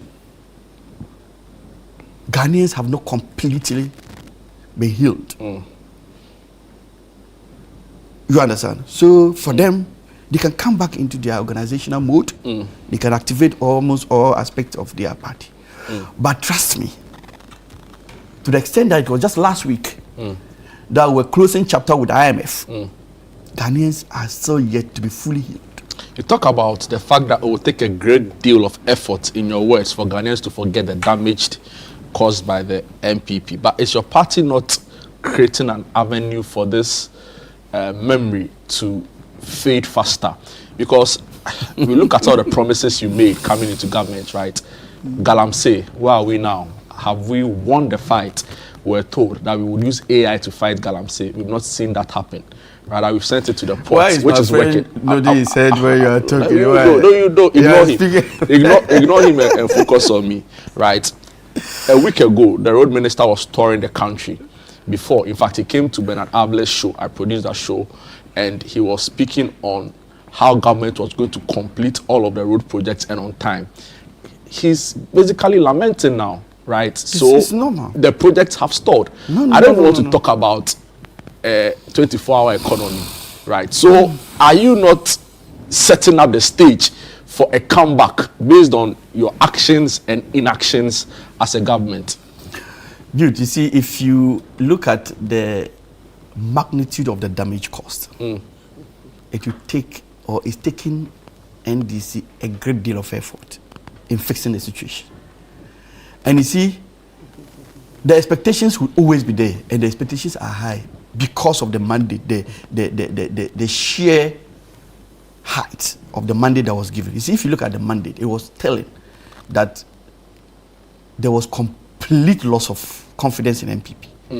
And Ghanaians expected that the moment there was a shift, there was going to be a quick turnaround. But economies are not managed like that. It's going to take us a while. Remember, we're still under IMF. But how about the other issues, like, for example, safeguarding our environment, Galamsey? No, I'm coming to it. You mentioned it. You see, when we're in opposition, we spoke about some of the actions of the MPP government, which fueled the Galamsey situation. And one was the mining in forest reserves. And we promised that we're going to repeal the law that gave power to people to mine in forest. That used not to be the case before the onset of the Nanado administration. But that became the order of the day. And that is what has given impetus to people to go into this forest. And remember, when you even repeal a law, it takes a lot to get people to comply with the current situation. At the time we repealed the law, there was so much damage. People had already moved into these forest areas. And so now it has been made illegal to continue your operations in these areas, even if you're given a lease. You understand? And so today, at least to the extent that as a nation, the government has taken that bold step of repealing this law, that is a very corrective measure that we have taken on what they have done as far as that Galamsey fight is concerned. A lot of effort in terms of what is being done on ground, the arrests, the prosecutions and all those things are going on. But remember, this will not be a 9-day wonder. Yeah, but we are being told that the timidity levels at least for some time now, we've had a lot of the water bodies gaining. Oh, are you sure? Yes. Which water are you? A lot of the water bodies. We had a situation at some point. Which water bodies are you referring to? It's almost all the river bodies. Oh, we have had a situation. Mention some. No. In my area, look, we have had the OT passes my area. You understand? We have had situation where even in many has the Ankobra improved? Your people did press conferences there. Let me tell you, has it improved? When you look at Ghana Water, Ghana Water always gives update on some of these situations, especially the amount of water they are able to check. It's west. But to say most of the water bodies have improved, I would love that you can mention some. So you check it and maybe you come back. No problem about it. But what I want to tell you is that the situation was dire, and correction. There has been a lot of corrective measures. You understand, and one is the way we have been able to even get the youth out there. You understand? You see, in this fight, as for me, anybody who may have faulted in thinking that this fight could have been won within a very short period. You understand? To the extent that there was that wide door open for over 8 years for people to go in and do what they were doing with impunity. It's still going to take us a lot to be able to correct it. Talk to me about the stalled projects, right? We had the minister lament. many sides. But dude, I think we are. You see, when we are looking at the big push, we should look at it from the positive angle as well. He may have lamented. To me, that was a very positive signal that this is not a minister who will wait until the contract tenure is due. Look, today, if you go to most constituencies, if you go to most places which had legacy projects, the duration for the completion of the project is due or long elapsed, and the projects are still at where they are. This is a minister who is saying that I will not wait if you are given a 3-year contract, a 2-year contract. I won't wait till the 2-year period is up. Then you will come to me and be given excuses. Month, 2, 3 months, 6 months, 8 months after the award, I'm coming to visit the extent of work. When you have such a minister being on the ground to monitor the extent of the work being done, it tells you that, and he is even at the thing. In fact, now he's being called a terminator. He's threatening everybody with termination. For Mwakwata, but I mean, fine. No, Mwakwata's time, it was not as massive as we have today. The Terminator name was actually a name my colleague in the newsroom, Caleb Kuda, got from Mwakwata, because he was also out there. But remember, threatening to terminate contract. So it's normal with road ministers. What we are seeing today and the big push has never happened. Big push, the level of road projects we see today being rolled out and the big push. Unprecedented. But is what's the pace of work? That's what a lot of Ghanaians are. A lot is happening. Where areas you go, where there are issues, you can hear him visibly angry. Honorable, I'll come to you pretty shortly. I'd want you to just also touch very briefly on Ora for me, right? Because then again, there are concerns. Major flagship promise. In fact, the initial committee said they had 21 billion in waiting dollars. There are concerns that is too slow, and we're not really seeing anything. You see, I'm a lawyer, and I think I've sat here and made this statement that Ora cannot work outside our legal system. Our legal system has been developed over years, and nobody is coming to create a parallel legal system to walk Ora through. When we say recovery, we never said, Ora never even gave timelines for recovery of these sums or for the prosecution of these offenders. Ora never gave him timeline. We have a 4-year mandate. His Excellency the President has a 4-year mandate, and the Ora project is going to run over that period. You understand? And to the extent that, as we speak, you have a number of former government appointees standing trial. I don't know what we mean by Ora is not working. The effort of this government is not dropping the ball for the MPP's comeback. People may have issues, they may want a speedy trial. But remember, Jane, the President has even had cause to say that. Honorable, we cannot put aside the established legal processes we have. We have to walk everybody through that channel.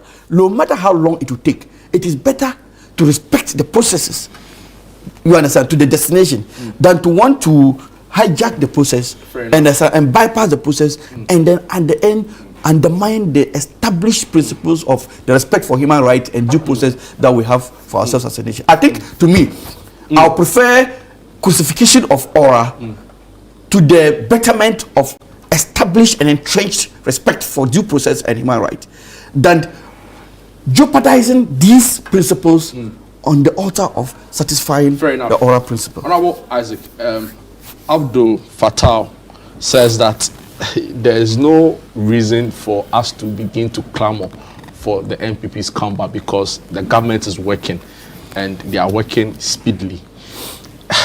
Do you get the same sense from what you said, right? You even don't get that sense. The person in the market doesn't get that sense.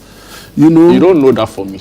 Oh, but I can read your emotions and feelings and those in the studio. The point is that they came into power with a lot of promises and hope for the Ghanaian youth. Ghana was not a failed state when they came to power. They tried to push this narrative that the economy was collapsed. They never met a collapsed economy.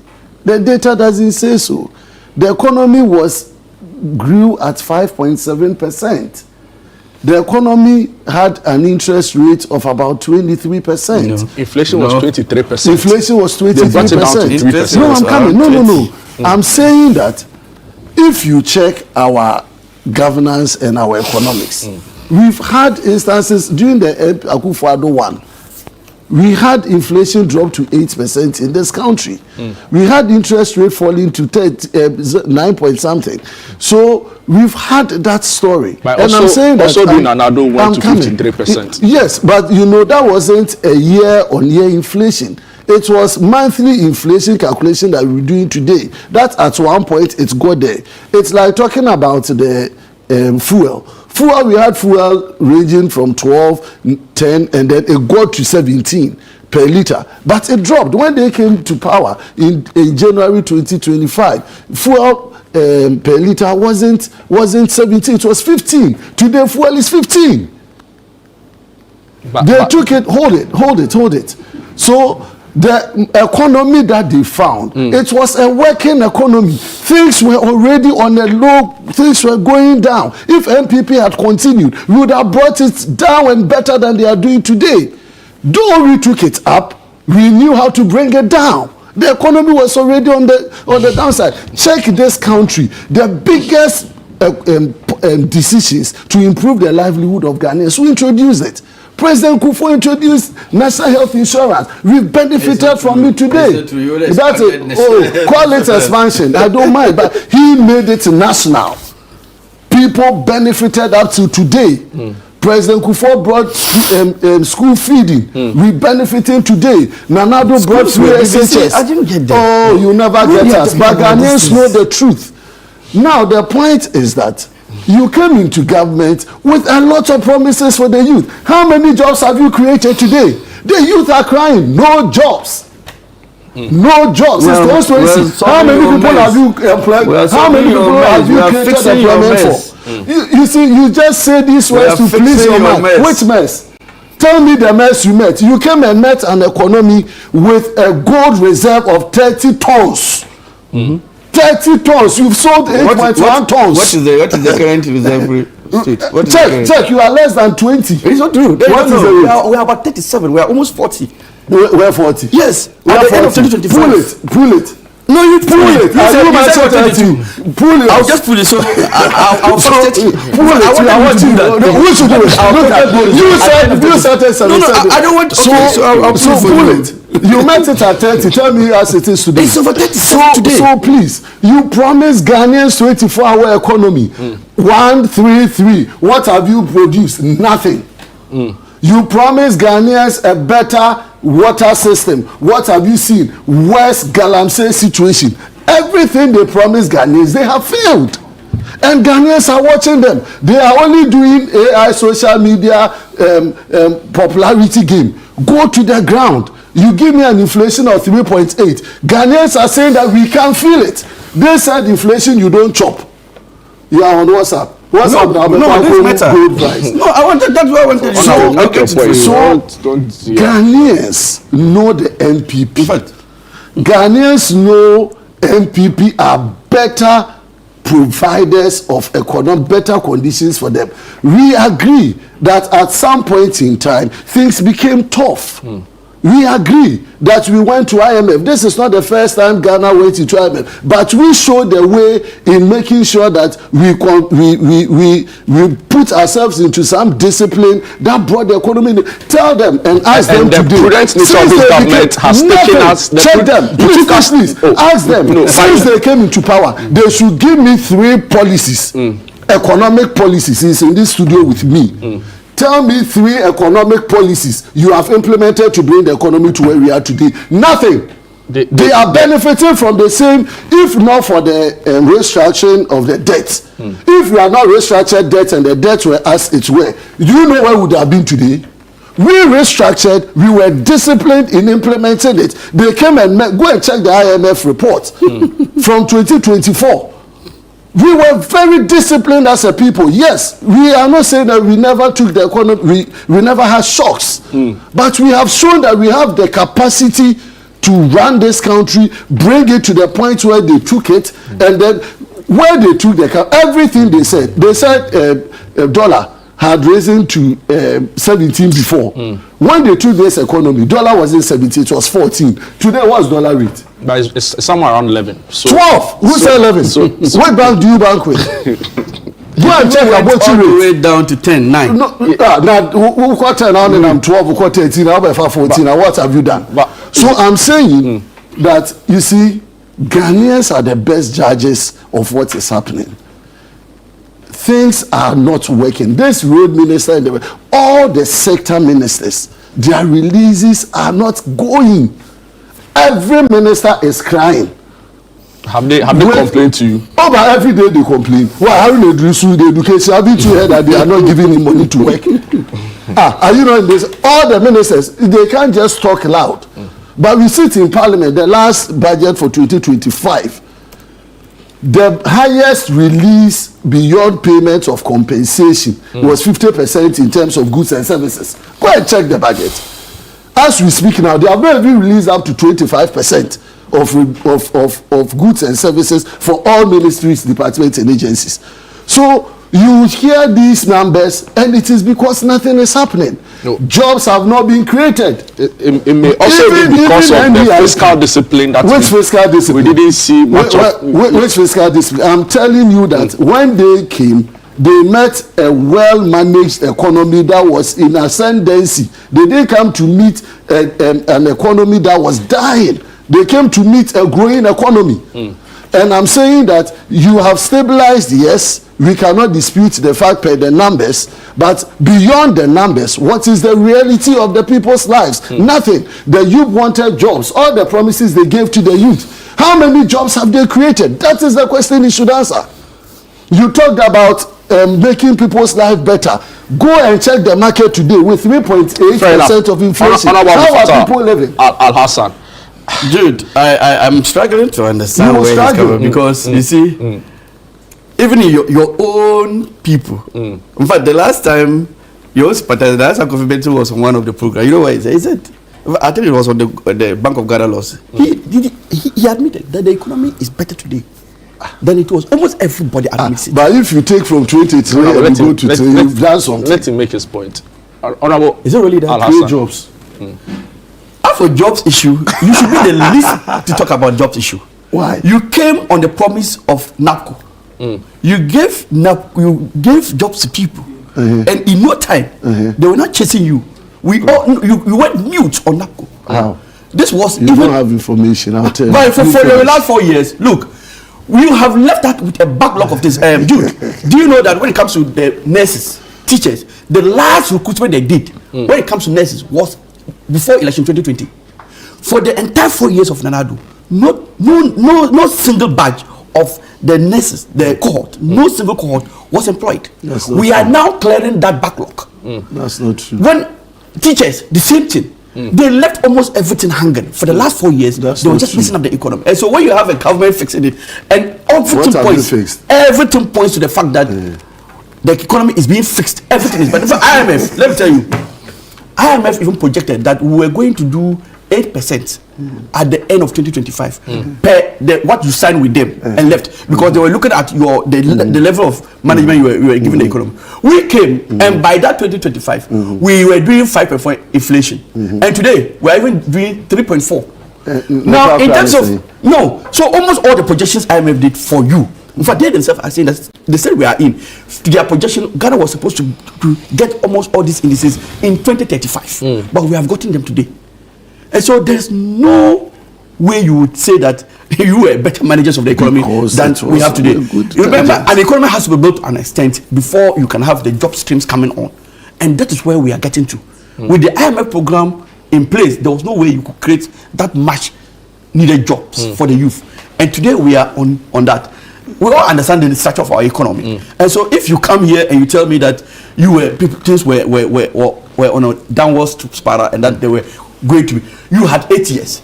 So I say that for 7 years you were messing up until the 8th year when it began to. So if we have started and we are just doing 1 year, we have just done 1 year, we are now in our second year. You did 8 years. Why don't you get us to 8 years and then we can now begin to compare apple with apple? 2019, 2020, Ghana was rated the best growing economy in Africa here. And today, and of course, we got hold on. By who? Hold on. By global when you brought GDP, we brought all the economic indices to under 10. Go and check 2018, 2019. It was on COVID and we don't go there again. Because as we say, today, you are also talking about Iran and Israel war. That is why fuel prices are going up. Russia, Ukraine. We are Russia, Ukraine. Thank you so much. What's going on? I had a good time having you guys in studio.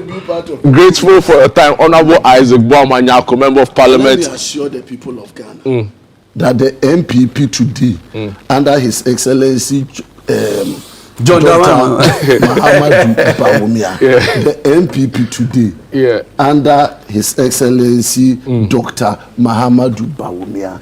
The name is not Mahamadu. The name is not Mahamadu. Mahmoud Mahamadu. All we know is that Dr. Bawumia is ready to lead this country. Thank you. You made the point already. Thank you. We are grateful. I think I wish them well in their reorganization, in their efforts to reorganize themselves. But already, the national chairman is your constituency. When are the other ones coming? Will you go when they come? He was not on the campaign. Yeah, but when they come to also meet the people, you show up, right? If I'm invited, no problem. All right, gentlemen, thank you so much for your time this morning. Grateful that you could join us. Breakfast Daily continues. My name is Jude Duncan, starting from Nana to 4 Boateng. Breakfast Daily continues with Philip Nilate and Dede Davids. Don't go away.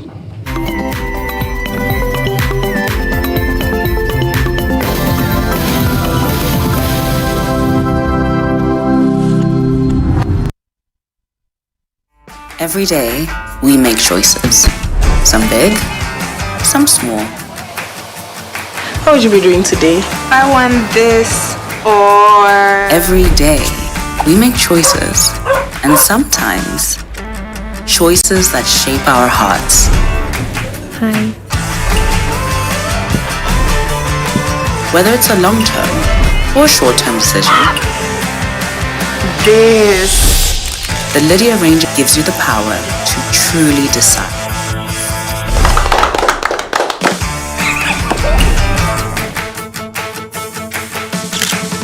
With Lydia, you truly decide.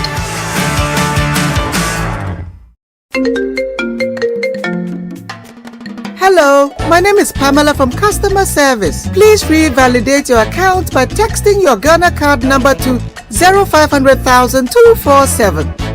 Hey, Abili, wabedim. Madam, give me the numbers behind the ATM card. I'm calling from the head office. An email was delivered across to our customers this morning. Confirm if this is your bank account. 100,100,100. Thanks for sending your bank card details. Send the OTP now to avoid cancellation. EcoBank will never call, email, send an SMS asking for your PIN, OTP, bank card, or Ghana card details. Don't get played. EcoBank, the Pan-African Bank. Hello, please, I'm calling from Customer Experience Center.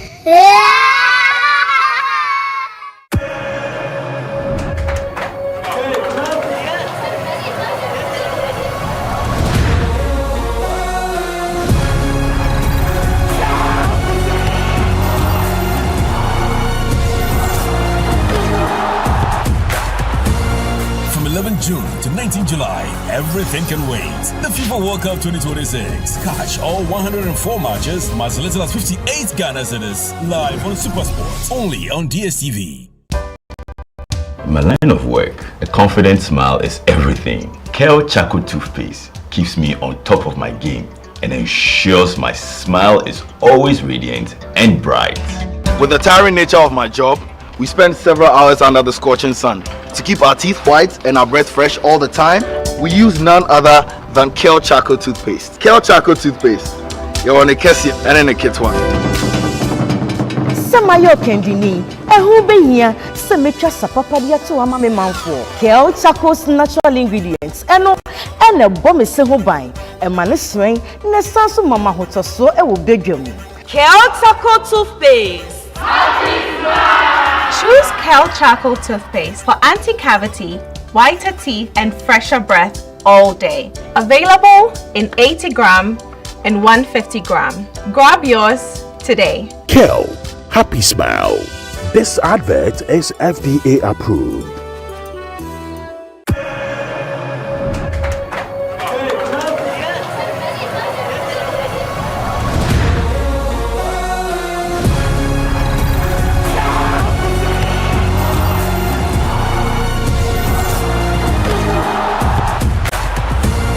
From 11 June to 19 July, everything can wait. The FIFA World Cup 2026. Catch all 104 matches from as little as 98 Ghana cedis live on SuperSport, only on GoTV. This week on the Upside Down Show with Frema Edunyame, we are honored to host Reverend Father Andrew Campbell as he reflects on his remarkable 55-year journey in Ghana, a life of service, sacrifice, and unwavering compassion. When you decided to come to Africa, was Ghana your first destination? Yes, it was my first choice. Okay. I'm sure listening to conversations, stories about Africa, you really wanted to come. But when you got here, was that what you were expecting? What you saw, was it too much? It was hard, I'll be honest with you. It wasn't easy. I needed £10 just to buy the black cassocks, 3 black cassocks. I didn't have it. I went to see President Mahama in his office, and we were talking, and I said, Your Excellency, I need money for the particular project up in Nkanchina. Can you help me? And he looked at me. He said, Father Campbell, you're a real beggar priest. I got it. I got the money. He gave me money. He was very, very generous. Is he your friend? He's my friend, yes. Okay. He promised me that he would give me the money and he did? He did. You seem to love football very much. I do, I love football. You still support football? Oh, Manchester United. Are you serious? What Manchester United, Father? Yes, Manchester, best team. They're always losing. Make a date this Sunday at 7 p.m. only on Channel 1 TV. You shouldn't miss it. Which animal has the longest neck? This question is difficult to answer better. Let me try that. Ralph. What? Ralph. Can't you see? Can't you see? Can't you see? Aboa ben and the con e wa we are seeing one moon name. So holy. So holy. TikTok. Which animal has the longest neck? Oh, come on. Pardon? Come on. A bullshit?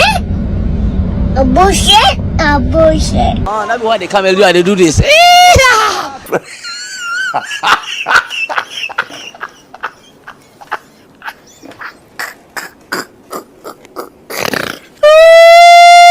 Which animal has the longest neck? Giraffe. What? Zebra. Pardon? Zebra. Hey! It's okay.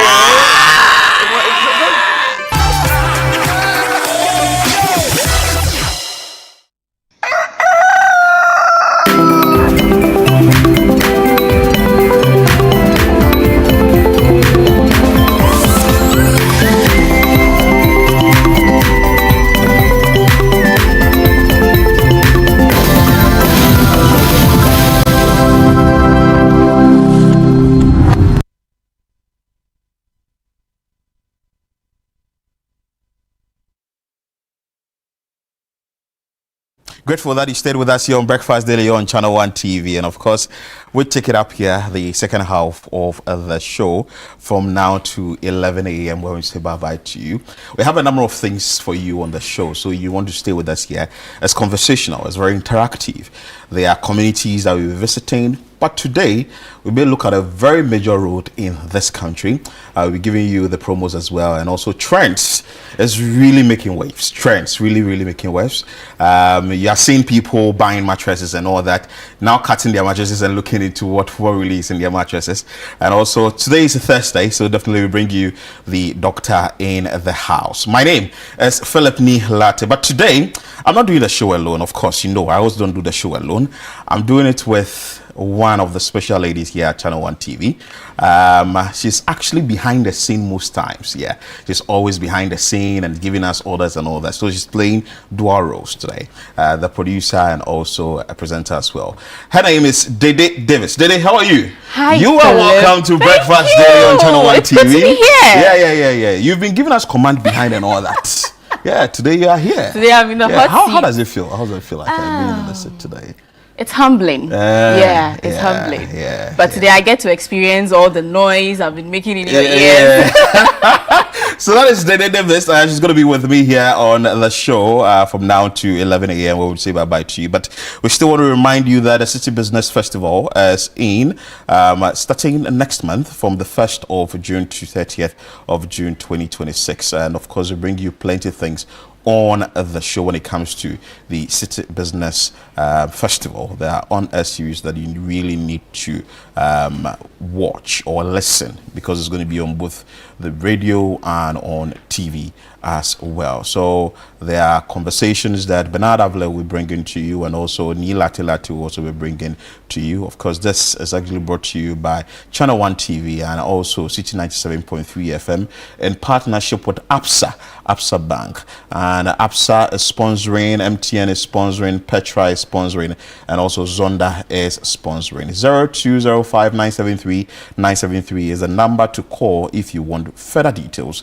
about the City Business Festival. Yeah, and Philip, before you move on to the next, you remember last year we had the City Business Festival and there were a series of, on-air series. There was a conversation where Bernard had with the Agri-Impact CEO, and it would amaze you, the things you would learn. You don't have to be an on-site farmer. Before, there are so many sides to agriculture. You can talk about the packaging aspect, the marketing, whatnot. So I think that the City Business Festival is one that, dear viewers, you cannot miss this. At all. You have to be part. There will be insightful conversations.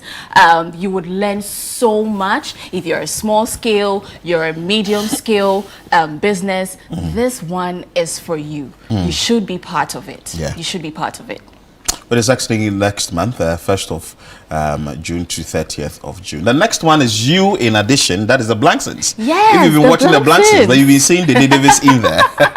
The Blanksons. What's your favorite childhood memory? Oh, my dad coming back from work, and I know I'm going to get the little food he's going to leave on the table and all that. So I will have to wait for him to finish eating before. But did you have that one sibling who would always chook you? Like, oh, Chukas there everywhere. Chukas there everywhere. Chukas are everywhere. So you should be part of the Blanksons. It's airing on Thursdays, which is today at 7:30 p.m. and repeats on Fridays at 11:30 a.m., Saturdays 7 p.m., Sundays 4:30 p.m., Tuesdays 3 p.m., Wednesdays 5:30 p.m. It's that family drama that you do not want to miss out on. You have Mensa, the gate man, you have Mr. Blankson, you have Mrs. Blankson, the matriarch of the house. And in fact, when you go to the Blankson's family, Philip, food is in abundance. That's why that man has been coming there. Uncle Bessie. That's why he's been coming there. And you have that stubborn child, Kobe. Tiwi. He doesn't learn. But today's episode, he has a girlfriend. Oh, okay. And you should see how the matriarch of the house would treat the girlfriend. Beautiful. The child calls seller's daughter. Beautiful. And so you should tune in today. At 7:30 p.m. It will be exciting. You would love it. Grab a cold juice and whatnot and enjoy today's episodes of the Blanksons. We want to say a very big thank you to Nasco Electronics, Lizzie Shito, Out Insecticide Spray, and of course Everpack. Thank you so much for holding us down on the Blanksons production. And let's remind our viewers that this is a Channel 1 TV production. The crew, everyone came from Channel 1 TV, and of course we have some cast as well. Yourself. Myself and Tajuddin, the gate man Mensa, also featuring in the blanks. So do you tune in? Such an interesting person. Anyway, so the World Cup Central is also going to happen on your screens tomorrow at 3 p.m. on Fridays. The World Cup Central. We know we are preparing for the World Cup, which is going to happen like in some 20 days or 20 something days from now, and we are asking ourselves what the various countries are all doing. But for you to get the answers to these questions, definitely tune into Channel 1 TV exactly 3 p.m. on Fridays, and Gabby of and his guest will get you sorted. Talk of World Cup Central. And World Cup in general, we cannot forget that penalty. Asamoah. But Asamoah himself has been talking about it. Asamoah actually doesn't want, he feels so bad about it. And that particular penalty, people had already planned that if Ghana had qualified to semi-finals, well, they had a number of things. People had set up parties, people had food. And when Asamoah lost that penalty, it actually led to the death of some people.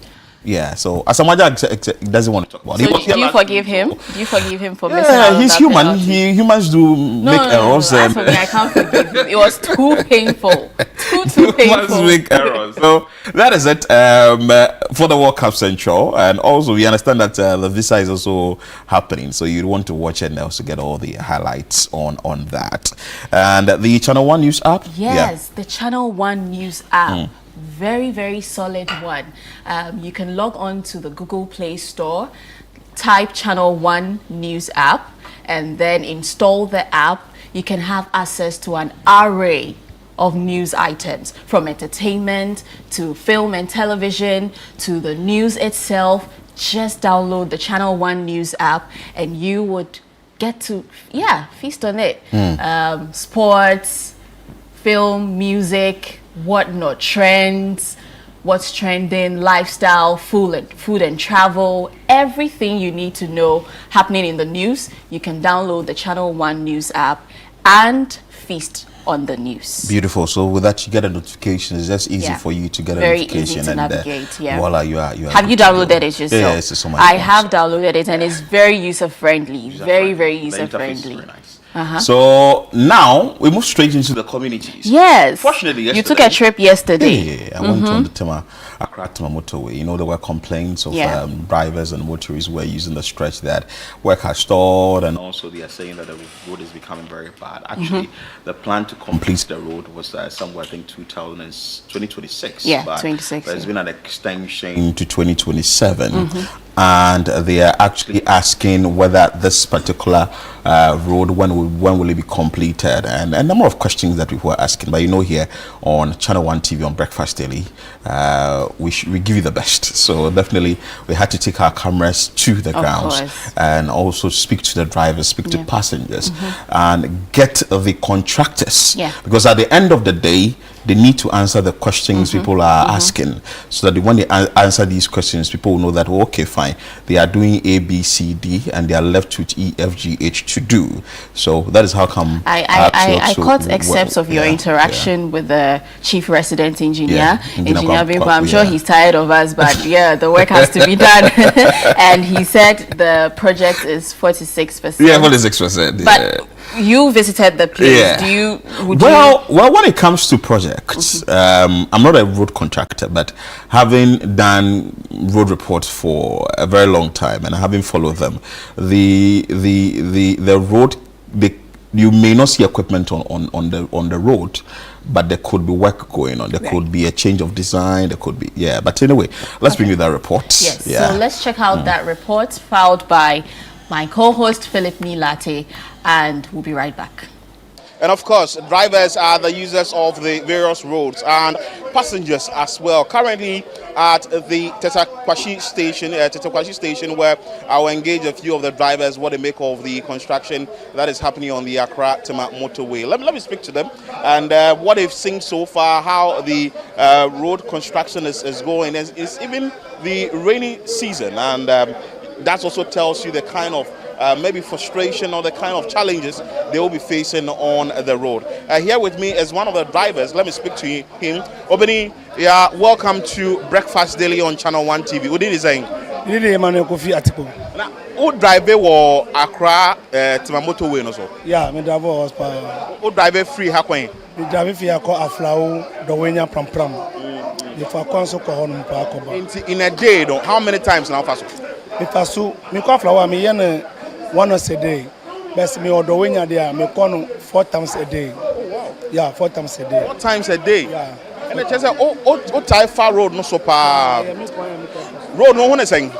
Masam fat go no enye emboa because the way o me yakwan no mo church cut mo gusu baby na o faso a ema essay cars na pa one traffic se baby touch mo consult traffic na etie the way e be cover 5 passengers to me come basa e man line to me see atitenti anajo 10 kro wa ha wo pagisa wa because car na bi ko a won to me mba so mo ba traffic na e wo so won to me mba na secondly ema essay tie na spring obi o ko beba no o spring ebu we kwa na enye o ko ba o tai be pai o so susu be re e be sei e ma ma adwuma no ntumi nko ye ma e ma e ha ye e ma ye ntumi fa ye workers na e pass for akofia na akomo adwuma mu no ntumi nko wano e ma kwa na de e ha ye cars ne pa e ma adwuma so ntumi nko so be adwuma se ntino nya kakra me hu fa hu aka fa kwa na no na se e kwa no e ha mo cars na se mo cars mo de money share mo no road no omugusu ye projects na say according to the amumu no omujai to me I can say omujai because of begin the way omo the pressure to kwanso mo ye pe won say betumi akwa no se okokwanso a wo hu say obroni ba ko pe ene workers ne ba ko pe no okwanso ana mo dina fa ko bi mo to amana bi ana mo dina ti bi kata amana bi so asan ohun mo okwanso bi the first mo hu so mo dosun no be ya no be yes in machine or kwanso ko ya no any hobby say hwase dwuma no ma stop o mo ntumi o mo ye dwuma no bi me ntumi na me hu no dwuma no enkoso se se akura me no ko kwanso ko nkura o mo hu o mo bi o mo ni kwanso bi ati ase e bobo be 2 3 mo say oburu ni ba ko aba na say ne o kase ba ko aba no mo na kwanso no ma pon na me hu no nti dwuma no enkoso bi e kwan no se na o mo hwase be se in term na so hwa omo ye in term na so omo slow down Munye ntema slow down the way am the pressure go so nti akasa pressure na so wo a enye baby omo wo onye no wo sese minim challenge be no mo face o kwantina o ma stop wa na say o ma slow down sanje no say o juma no koso bi enkoso as drivers no hefa na wo ka say atochi makakra na nka contractors no so mo hwe no mo yi na eboa mo se na mo fa so no to me no ne ametumi aka ne say fitia edu manet to 80 junction abattoir Azewait to under bridge bon o fi no mo do asham overhead na say ko eno so problem o hopa challenge o hopa face challenge o hopa eno so ho no mo high na metumi ho kakra me ho afa maybe sao there are more passengers na can fa more drive road no so challenges now almost express any other things but basically what you might saying is that well, the project isn't moving as fast as it should, and they are having challenges on the road as drivers. The deployable nature of the road is having a toll on their vehicles, and they expected that the contractors should have done at least a substantial amount or sizable portion of the road, but it looks like that hasn't happened. He also mentioned that for him, he thinks that the contractors are not working anymore because sometimes you can just see just maybe one supervisor and some workers on the road and the road isn't going that smooth as it should be done. So that is from Yima. But I want to find out from him what his passengers have been telling him. He made mention of the fact that he drives from here to Aplau, so definitely he frequents or drives on the stretch almost every day. At least once a day, Yima's vehicle will be on the road. Yima, o passengers no, then omo kafa road no, maybe no more bon come no more take car anymore. Then no more can. One, you want to be can say because of the way traffic no kwa na enye e ko omo penten bi o kwa ba because of kwa na enye ti no kwa e di traffic mu omo complaining o da be na be wi kwa we na hu be to yen da be na kwa be kontem because of Ufane Campo, almost one time one of Kabi private parking, or Cobert, the way quality no parking the car, or for my car corner, Sassamono Campa because of own to me and come bantam. The Bissol Manachi, yes, we go about the traffic. We will do one never say, Nipa will be able to about 1 hour, 2 hours time, and we will do 5 hours, 6 hours, and we have been no more complaining. The coin cost man to know which we are at the Mokoba, intent to be able to make 1 Mess I know a bonk, my minute, Papa, our hands from Boncomona, Membisano, by my menko, Membesa bonko, my minute power and bonko. So basically, what he might also added is that even after the Accra Tema motorway from the TT Brother side to Dawenya is also in a very deplorable shape, and he said he expects that at least that stretch will also be fixed. I asked him a question with the onset of the rains. It looks like they also have issues on the road because, of course, when the rains are here, the bad roads are exposed. Let me put it that way, and he also made mention of that. But let me speak to this man who is also a driver here at the Tetekwashi station, and he also uses the Accra Tema motorway. Eja, you're saying? Alfred Atta. Alfred Atta. Yeah. Now, what drive free Hakwen? We drive free Ako Ashama. Inside drive free Ako Tema. Inti road no, then our can find Accra Tema motorway no more yen. Accra Tema motorway no more yen there. Sisiano as a higher pa waha. Was eduano the way almost started first. Now need him say a bit fast, you know. Sisi antisa. I slow, and I slow no so even the first no crowd, and motorway ni baby to omu to me a patchy day, am I fast. But because of Omuye road, you know, that I know no more jana cry. I just say a free May 18 echo and a bridge hormono, a hormone to see about to a honeymoon say, just say, Ufa ho cry and ye. Oh, and I'm mostly Casa Cassiano so. But Kokra says, Quanoswa, it may take it the whole day, and I am train car any day, in free ho. I bet you have broke your food the whole day. Oh, because of that, yes, passengers never had a yaka any day, and call because Cassini now call local up. Oh, and your best say, even so, almost your baby cry, and I say, no, so almost say, almost be better, every good wire, and my and send a bear, I hope it may have flew. What do we need to more or match it? Or match it? Because then you need a new boo any day. Now, by this time, you saw my bridges be we uncle my fillet.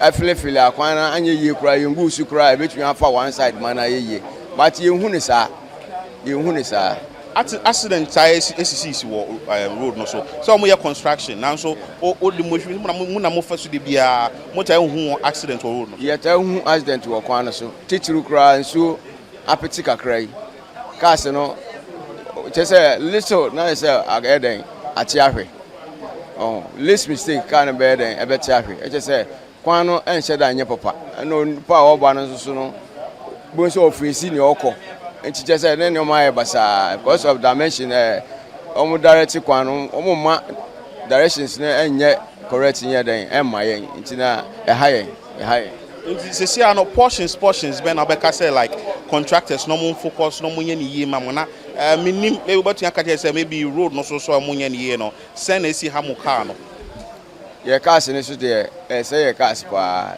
only last week because of fortress into me risk me then e papa and run kwa na me kwa kwa den akoche so ya san am kwa no so e betumi asan ye den esibiem because host net say na mdi kan ye no first no na nka motor we no tutu a omo pache na yetumi aye den afa so kakra but because of omo eye quantity no ba bi etutu ni na omo ajai say ye mfamu saa and no least mistake we tie empire or glass bed den e be pai glass me pai yes what photos we against glass no oh sir yeah e be pai see ah me ankasa make me dey pile that sweet and run am go share wow we didn't be me dey Alfred minimum way so basically what driver Alfred is also saying he's sharing the same sentiment. And for him, he said that he would have wished that the road was completed early. He says that the contractors have really kept long in fixing or making sure that the road is more travel. He also mentioned that with the onset of the rains, you definitely find that the road has become very deplorable to the extent that the deplorable nature of the road is affecting their vehicles. Just recently, according to him, he had his windscreen actually getting broken because of the bad nature of the road. So we also find out from him what they've been seeing on the road. Have they been seeing most of the contractors on the road or the equipment on the road or nothing at all like how it was previously? To see ano oko road no so amona mo faso de bia mu equipment bia road no so ana said and now contractors ni so kra. Me to me no one of the sometimes we home sometimes we home kra home be wo mo obo say baku bia na madikan baku bia ba na workers bi aba bi aba nsu bi tai got bi mo the machine between and I say omo feel amana bi no keke but omo ni so to me omo ni so adwuma na omo ye no sisi a obehu a e bia bridge baku mienu bi na hu omo so but say road na nkasa omo fill up na de no won sheda hu ya bridge kakra na hu say weathers na there kakra ewo so apart from that there is slow my. So let me speak to another driver who is here. I've heard menko Udin is saying Stephen Tay. Oh yeah, driver wa na oh yeah, station manager. Yeah, driver side station master. Station master no me also sign your driver just say what I fat road no so. Me walk am ya kasa me di atam me di ejuma. O de call himfa. Me de call Ashama. Catch a road no then na who is saying oh road need there like I say a problem my if you say time best start you kwano no me the fast you know can expect say by this time the anka o me one side kwano anka yeah fast the problem after so o baby o me diversion no any problem pa so o me diversion ni man ya na ya fa wa e wono o say o mu nsere musukota eye abo na omo digusu eni anwa nti anwa no omo wash anwa ni wash free up na aka abusia no nko tibo se we fa so mienu miensa na otai na say ti enu na ye main problem pa edi at least baby omo diversion na so omo ye ni ye se na be ya ye be fa so na e be smooth yo se ana iso na to isi ano uko fa so se bo se kwan na say once I become beginning, fit I say on best starting there. Omuye juma ni gidigidi. Ubedua no omaticho mu different yeah. But you say I mean say skasemo. Omu say omu okwan so. But the rate are no more in the beginning. I say above from. Inti o be say area be no more as omu for munim konem boam because maybe me say we so affect mo cars. Oh, kwani that one say the way omu ye no omu em say omu ye ni nyina bom. Enti no me just omunya happy say ebia ombetumi eja no my one side amaye na e be fast one so no my another side there come me feel say e be fine but the way omu ye ni nyina prekope no enema yenzu yenya problem akrat ma motorway no so then na oka fa ho say dey be pass dey be fast dey me kan fa no say contractors no adwuma na mo ye no mo adwuma no ye because traffic to me chi ye ba ye wo kam na e ba ye to me chi okwan even though drivers so mo driving na bia e kwan say mo fast mo fa enko dey say kwan na mo ye no mo kan nyina bom enye e say mo ye one side na fast na enya kwan na ye fast because of that ma drivers no ties me boss to it be accident your kwan so at any time and you just select man penny for me say ya pa mo chew na mo fa force into conductors for so na mo ye kwan ma ye 10 nti sia no o peka kwan fa Yesa mi peka akọ Ashaiman. Batwa. Nti de bia akọ Ashaiman na o ejuma wa Ashaiman. Ho na mi ejuma wo. Nti o be nwumre aka anya anasa o kwa na pa aka anya e den anasa enye den. Se kwa no pa aka anya enye den. Ba traffic no na e wo Tema ye che okwan. Tema ye pese o mu ye ejuma ma fast. Na what na car no mu da ma maybe car na say wo motorway no so da. Batwa ma taka mu da na car no say motorway. Nti ye den. Na ompe cab from na ye fru yenya ye gyina sa because traffic wo ka bia ba bia mu nyina ma nti ye stress omu ye go se anu pass nsu ni boy den ma drivers for no nti esa na mboka je pa ma penim chwa no be kwan ma. So there you heard from Pinto, who is actually moving from here to Kwashi to Ashaman, and he's waiting for a vehicle. According to him, it's easy when you are going to Ashaman in the mornings, but coming back is the problem. He's pleading that the contractors should expedite work on the stretch. If there is any financial issue, maybe the government can address it with the contractor so that the road can be worked on or fixed immediately. And he also made mention of the fact that he also sympathizes with the drivers because of the deplorable nature of the road, or the bad nature of the road, or the fact that the road has not been fixed yet. Normally has a toll on their vehicles. So we want that one to also be worked on so that these drivers can also move in and out freely without any challenge. Pinto, yeah, that's it. And all the best for the day as well. So we are speaking to a number of the passengers, trying to find out from them what they make of the situation. Well, we've spoken to the drivers already, and you've heard their sentiments there. But let me speak to this passenger and find out from him. I'm sure that maybe he's moving from this place to somewhere. Of course, I'll ask him all the details you need to know. Free, how can you? If you're going to be come 25. Come 25. Yeah. Accra to my motorway, no one is saying. In fact, I say a group in Umudi. It means a buying and ma contractors cannot be funded money. It means yes, throw a bino. On money on first can shoot, no to your quantum. Now, your passengers will say, Honte. I hadn't helped me for some be a for 5 minutes, but it means more than 1 hour. You go more than 1 hour. More than 1 hour, you go to motorway. What I fast to be the beer me cover. Eba me pon be 4 o'clock. Ma be fi na be 10:30 to 11. It's yesterday aban no. Then send a see how as passenger. Say road no mo nye send a see how. How many say anke betimi a okwa omu biem ye penisa. Anke munye ba bi ma da afo no a akone ba betimi akwa bantem. Nti komu ye hafu bi a ansa na anka wa den.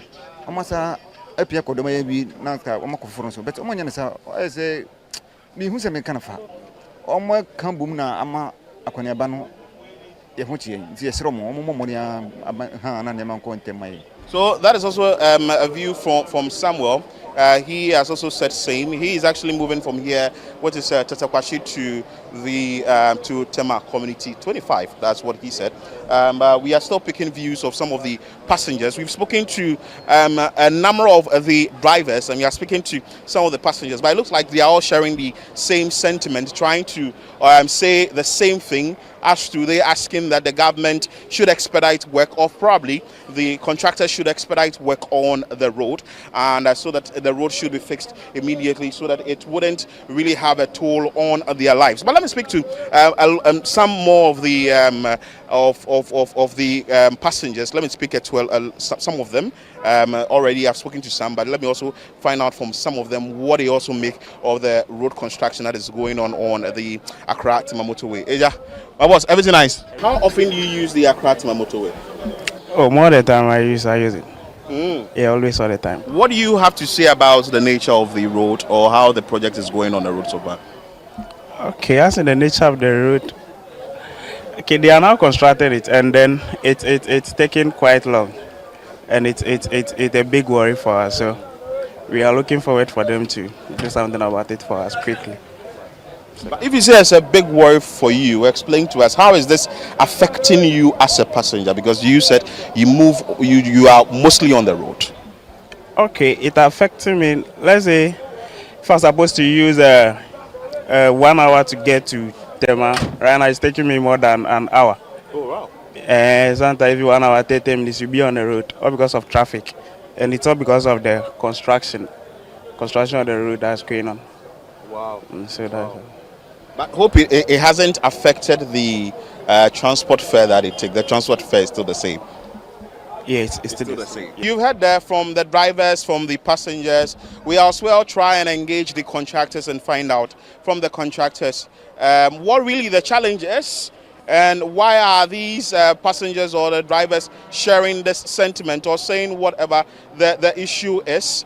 But we will see, and we try and find out from him, from the contractors, what is being done, how soon they are going to complete the stretch, and what really the challenge is, like I made mention earlier. So bringing you live pictures from the Tetakwashi station here in Accra, and most of the drivers here, of course, They use the Accra Tema motorway, the project which is actually under construction now. And some of them are saying that the project is not going on. The drivers are complaining, the passengers are complaining. But to sum it all up with the drivers, let me pick a few of them here. They are thoughts. You are a driver, right? Please get close to me and let's have a conversation as to what really is happening on the road and what you make of the fact that the people are saying that the road construction is not going on and how this is also having a toll on you as the driver. What you have seen, what do you have experienced on the road? Oh, as per the road, the contractors, I don't know with the government, they are doing their best. But let's say for, the motorway, let's use the motorway for instance. If you are coming from the motorway from 18 junction, let me say 18 junction, coming down, you see that there is a potholes inside the road. The contractors, they are supposed to do something about it. And two is that if as a driver, now we have the spare parts and the things, they are so much expensive. So you cannot be watching the potholes and use the car to hit inside. Either that you get flat tire or something to spawn under the car. So if it happens like that, we try to use the shoulders of the road so that we maintain our car from those damages. Because let me tell you, to be frank, if you don't know the road as a driver and you are coming in the night, if you don't know, you hit that potholes, and I don't know what will happen to the car. Hit the pothole, your tire is gone. Your tire will be gone. Wow. Some are inside, they are more than death trap. Wow. I'm telling you the fact. So the contractors too, I don't know. They have been seeing it all the time, but I don't know what they are doing. They are supposed to do something. If it is filling, they should do filling so that it will be smooth for us to come. That's what I can say about the road construction. So for you, do you think that the project is going on fast or is not? Oh, per me, the motorway people, I'll say they are doing well. Because day in and day out, you see them working, doing something. So they are bad. One or two things that I expect that they should do. The potholes on the motorway, because that's what we are using. They don't finish the other one yet. That's what we are using. So they should do something about it. Because if you like, you can bear me with them. We can go there right now, and you will see some of the potholes. It's not easy. So that is Dennis also speaking there, and I think that's it. That's it for the passengers and the drivers. We will try and speak to the engineers as well and find out from them what reason is happening. But Dennis wrapped up for the contract for the drivers and the passengers, saying that the potholes are huge, and those potholes, if possible, should be filled by the contractors so that they will be able to ply the road smoothly. Stay with us here on Breakfast Daily on Channel 1 TV. We are bringing you more conversation on the Accra Tema motorway here in Accra on the channel. Stay with us. So having heard what these motorists have said and also passengers about the nature of the road, of course the answers would have to come from the contractors. Here with me is the chief resident engineer on the project, that is the Accra Tema motorway rehabilitation project, and I'll speak to him, ask him details about the project, what has been done so far, and that important question, whether has the project stalled or is it still going on, and other things. Engineer Kwabena Bempon is his name. And engineer, you're welcome to Breakfast Daily here on Channel 1 TV. Thank you very much. How are you doing? I'm good. Now, what is happening on the road? A number of things have actually been said, but maybe you can have your engineers behind us so that they can stand with us. So maybe the producer can bring the engineers so that we will know the people who are behind us, so that we can. So the producer can bring the engineers behind us so that they can be behind us as we have a conversation, so that you know the number of people who are here and how the work is actually going. So I was asking you that has work stalled on the project? Well, thank you very much and good morning to your viewers. Work has not stalled on the project. You might have seen that when we started about a year ago, we were doing a lot of earthworks, and of course during earthworks you see a lot of trucks moving on suitable material, bringing in rock, bringing in filling material. But as of today, we have done probably about 95% of the earthworks, and we are starting we'll be starting the pavement works very soon. We've also been working on the concrete works, and again we have about 20 culverts, box culverts, huge ones, and about 3 bridges. We have done quite a lot so far, And I believe as you go along the road, you find out that where we started on the urban highway and left the middle, portion, which is the expressway, we've now joined the two. So those ones have been completed. There are still quite, not too many that will have to be tackled, about 2 or 3 that have to be tackled. If you go all the way to the Tema area, we've started working on about 2 of them. Then also the Tetekwashi interchange. You remember we gave a timeline that within 4 months we'll be able to complete the Tetekwashi interchange. We've done, or we have been able to place about 75% of the beams, which each section has 6. So we've done about 18. Just over this weekend, Saturday and Sunday, we did 6 of the beams. And if you go there, I believe you see that there are works ongoing. There are also a number of footbridges, and we are currently around the Trasacco area. That is kilometer 8. We have about 11, or 10 of these, and we've started, working on these footbridges, which will ensure that pedestrians will be able to cross the motorway safely. So these are some of the works that are ongoing. So yes, you may see to have slowed down a little bit, but then I can assure the public that works are ongoing. So it's not like you've packed your equipment and it's out of the site, and as maybe some people are saying. No, we haven't packed out of the site, and I'm sure the contractor will be joining us very soon. Even if you look behind me, you can see the beam for the footbridge currently being worked on, and my staff have always been here, and we are supervising the project as it should be. But then, like I said, some works are so visible, other works are slow, but then you can be assured that works are ongoing. Again, so from what you said, putting it into percentage, what's the percentage you've done so far on the road? Okay, so by the end of April, we had done about, we are in May. Yeah, May. By the end of April, we've done about 44%. So give and take, we should be around 46% now. Yeah. And you've mentioned the things that have been done. What is left to be done? Say now you've done 46, you are left about 54 more to do. Well, we have quite a lot of work to do, but then in terms of the difficulty, it is lower. Where we are standing is part of the urban highway, where we have 3 lanes. As I mentioned, we've done most of the earthworks. The next set of works to do will be the pavement. And when I say pavement, we have layers of different materials. So we only see the black top, which is the asphalt. But then beneath the asphalt, we have crushed rock. Beneath the crushed rock, we have cement stabilized sub-base, which is the naturally occurring material, which is with some cement added to it. Then beneath that one, we have sub-base. So these materials are going to, or layers of materials will be placed on the filling, which is the earthworks that we've done. Of course, you remember we went way down because this area has a lot of clay. So we had to remove the clay, sometimes going probably up to about 1.5 meters or 2 meters to remove all the bad material and to replace them with rock fill. And on the rock fill, we put on, some other filling material. Now, so that is for the urban highway. Then on the existing Accra Tema motorway, we will be placing another layer of concrete, but not directly on top of the existing concrete. Where there are, with the areas where we have potholes, or we will say that the pavement has failed. Those areas will be repaired, and then a layer of crushed rock mixed with a little bit of cement will be placed. Then we will go ahead and build the concrete. So that is also left to be done.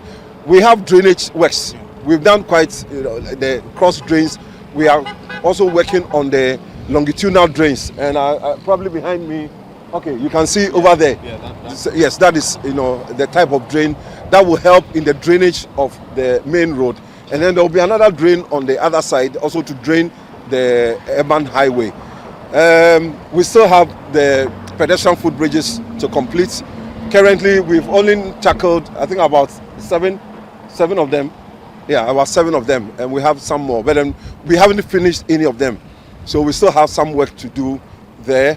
Then once we are finished with the main works, then we begin to talk about walkways, we begin to talk about the road furniture, we begin to talk about all the things, you know, street lighting and everything other things. So you have a long way to go. Yeah, we do.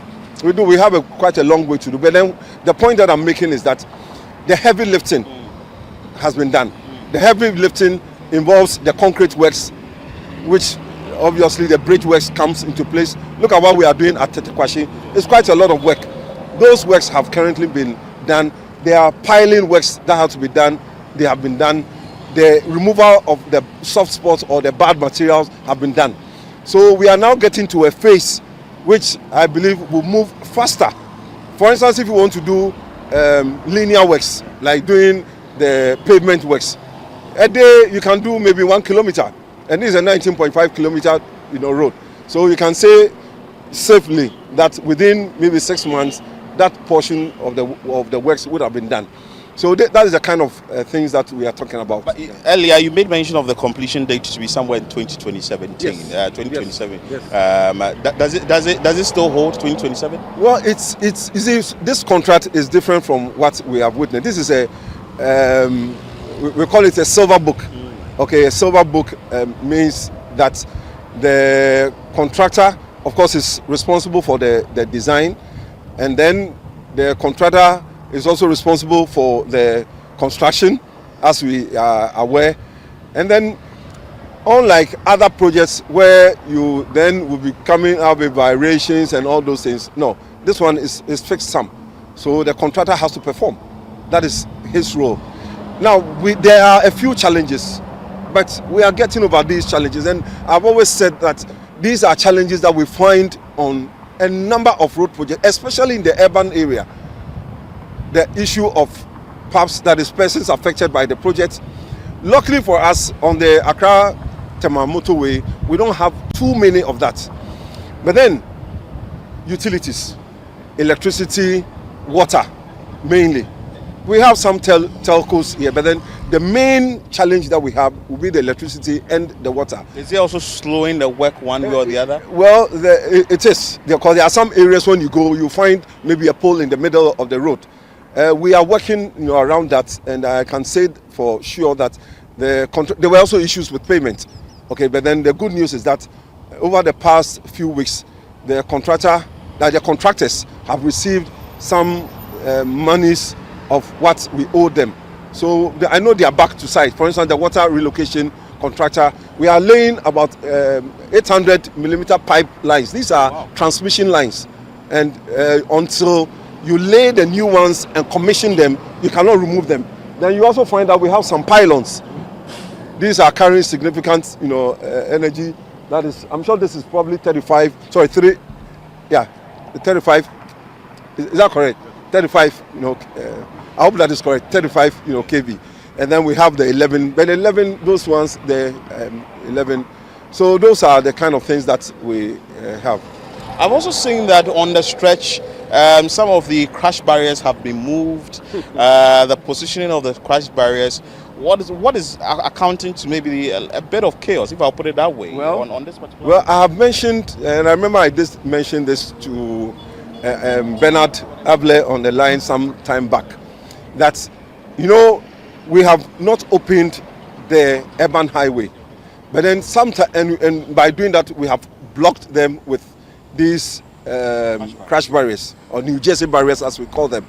But unfortunately, there are some recalcitrant drivers where there is traffic on the main road would want to divert onto the urban highway.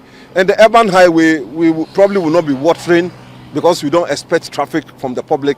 And then they will be driving so fast. So these are the, I don't want to use a word, but let's call them bad drivers, okay? Let's say the bad drivers who would want to go against the laid down traffic management principles that we have established here on site. Yeah. And again, with the onset of the rains, we know that when it's the dry season, you would see that the road is very dusty, and you come in with your water bouncers and all that to ensure that the road becomes very motorable. How is this rainy season going to have a toll on the road? Because people call it force majeure or whatever it is. Well, this is not force majeure because this is expected. Okay. So it's not force majeure. Force majeure is what we call an act of God. Okay. So this is something that we expect With the rains. with the rains, unless and until it goes beyond a certain threshold. And I don't know whether the contractor is here, but then he has received a number of complaints from us because once it starts raining, we have to, not that we don't need rain before we maintain the road.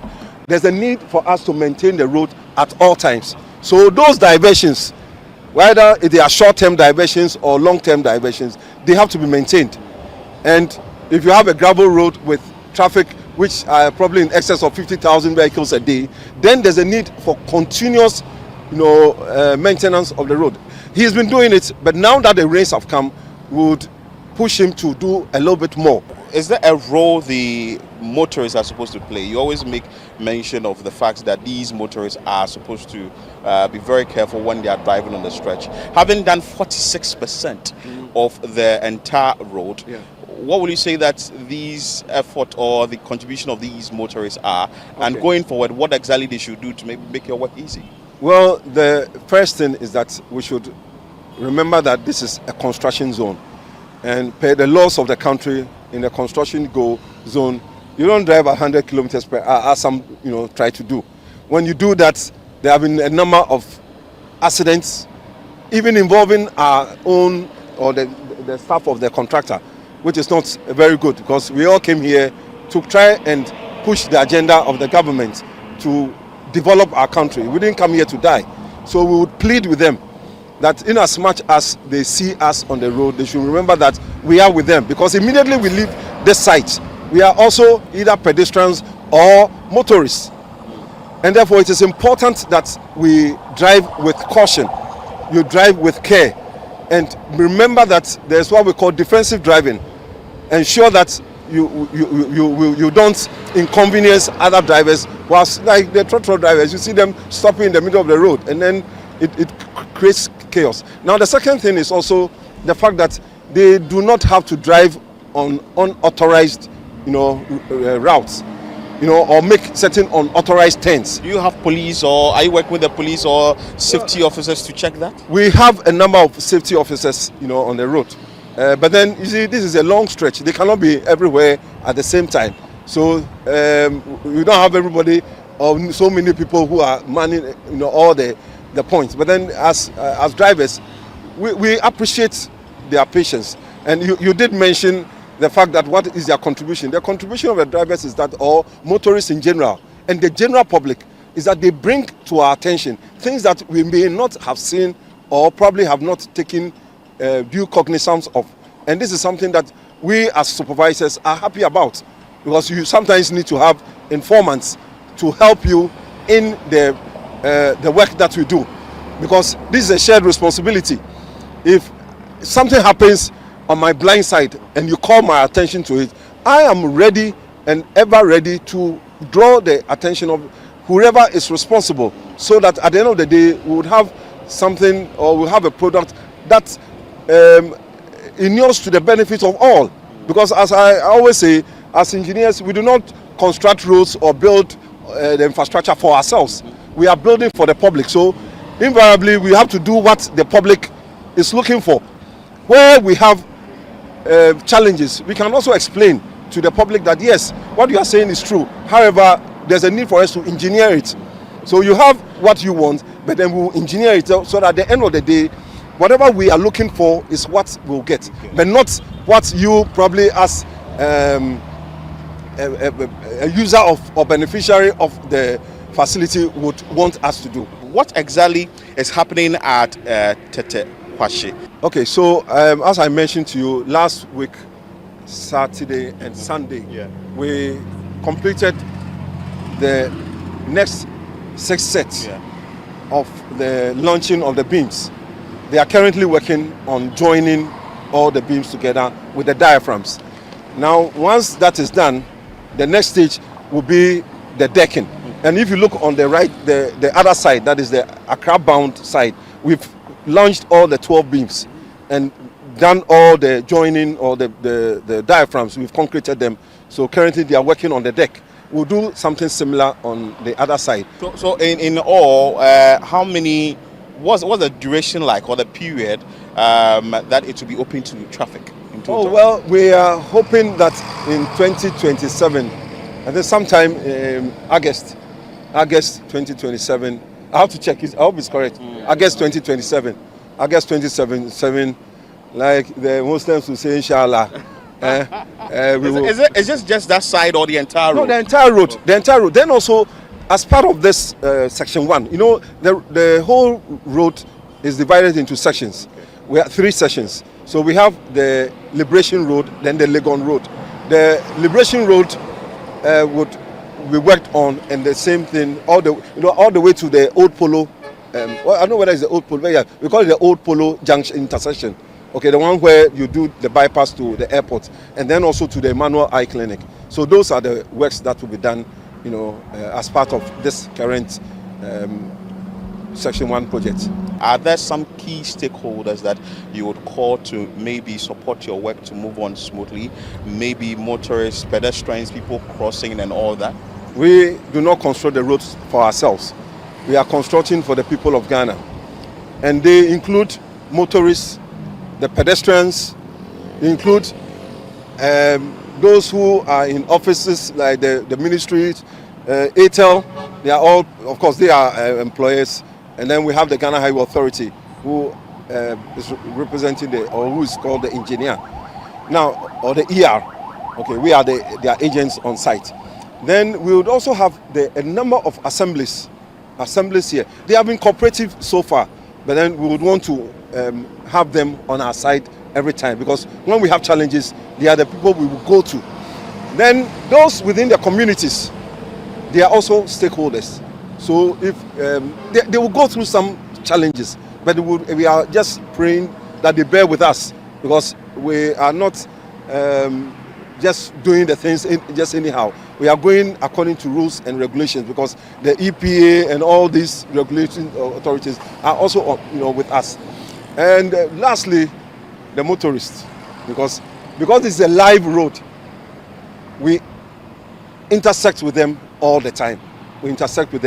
So we would want them to be aware that when you are driving on the road, please don't. Some people are angry when you stop them.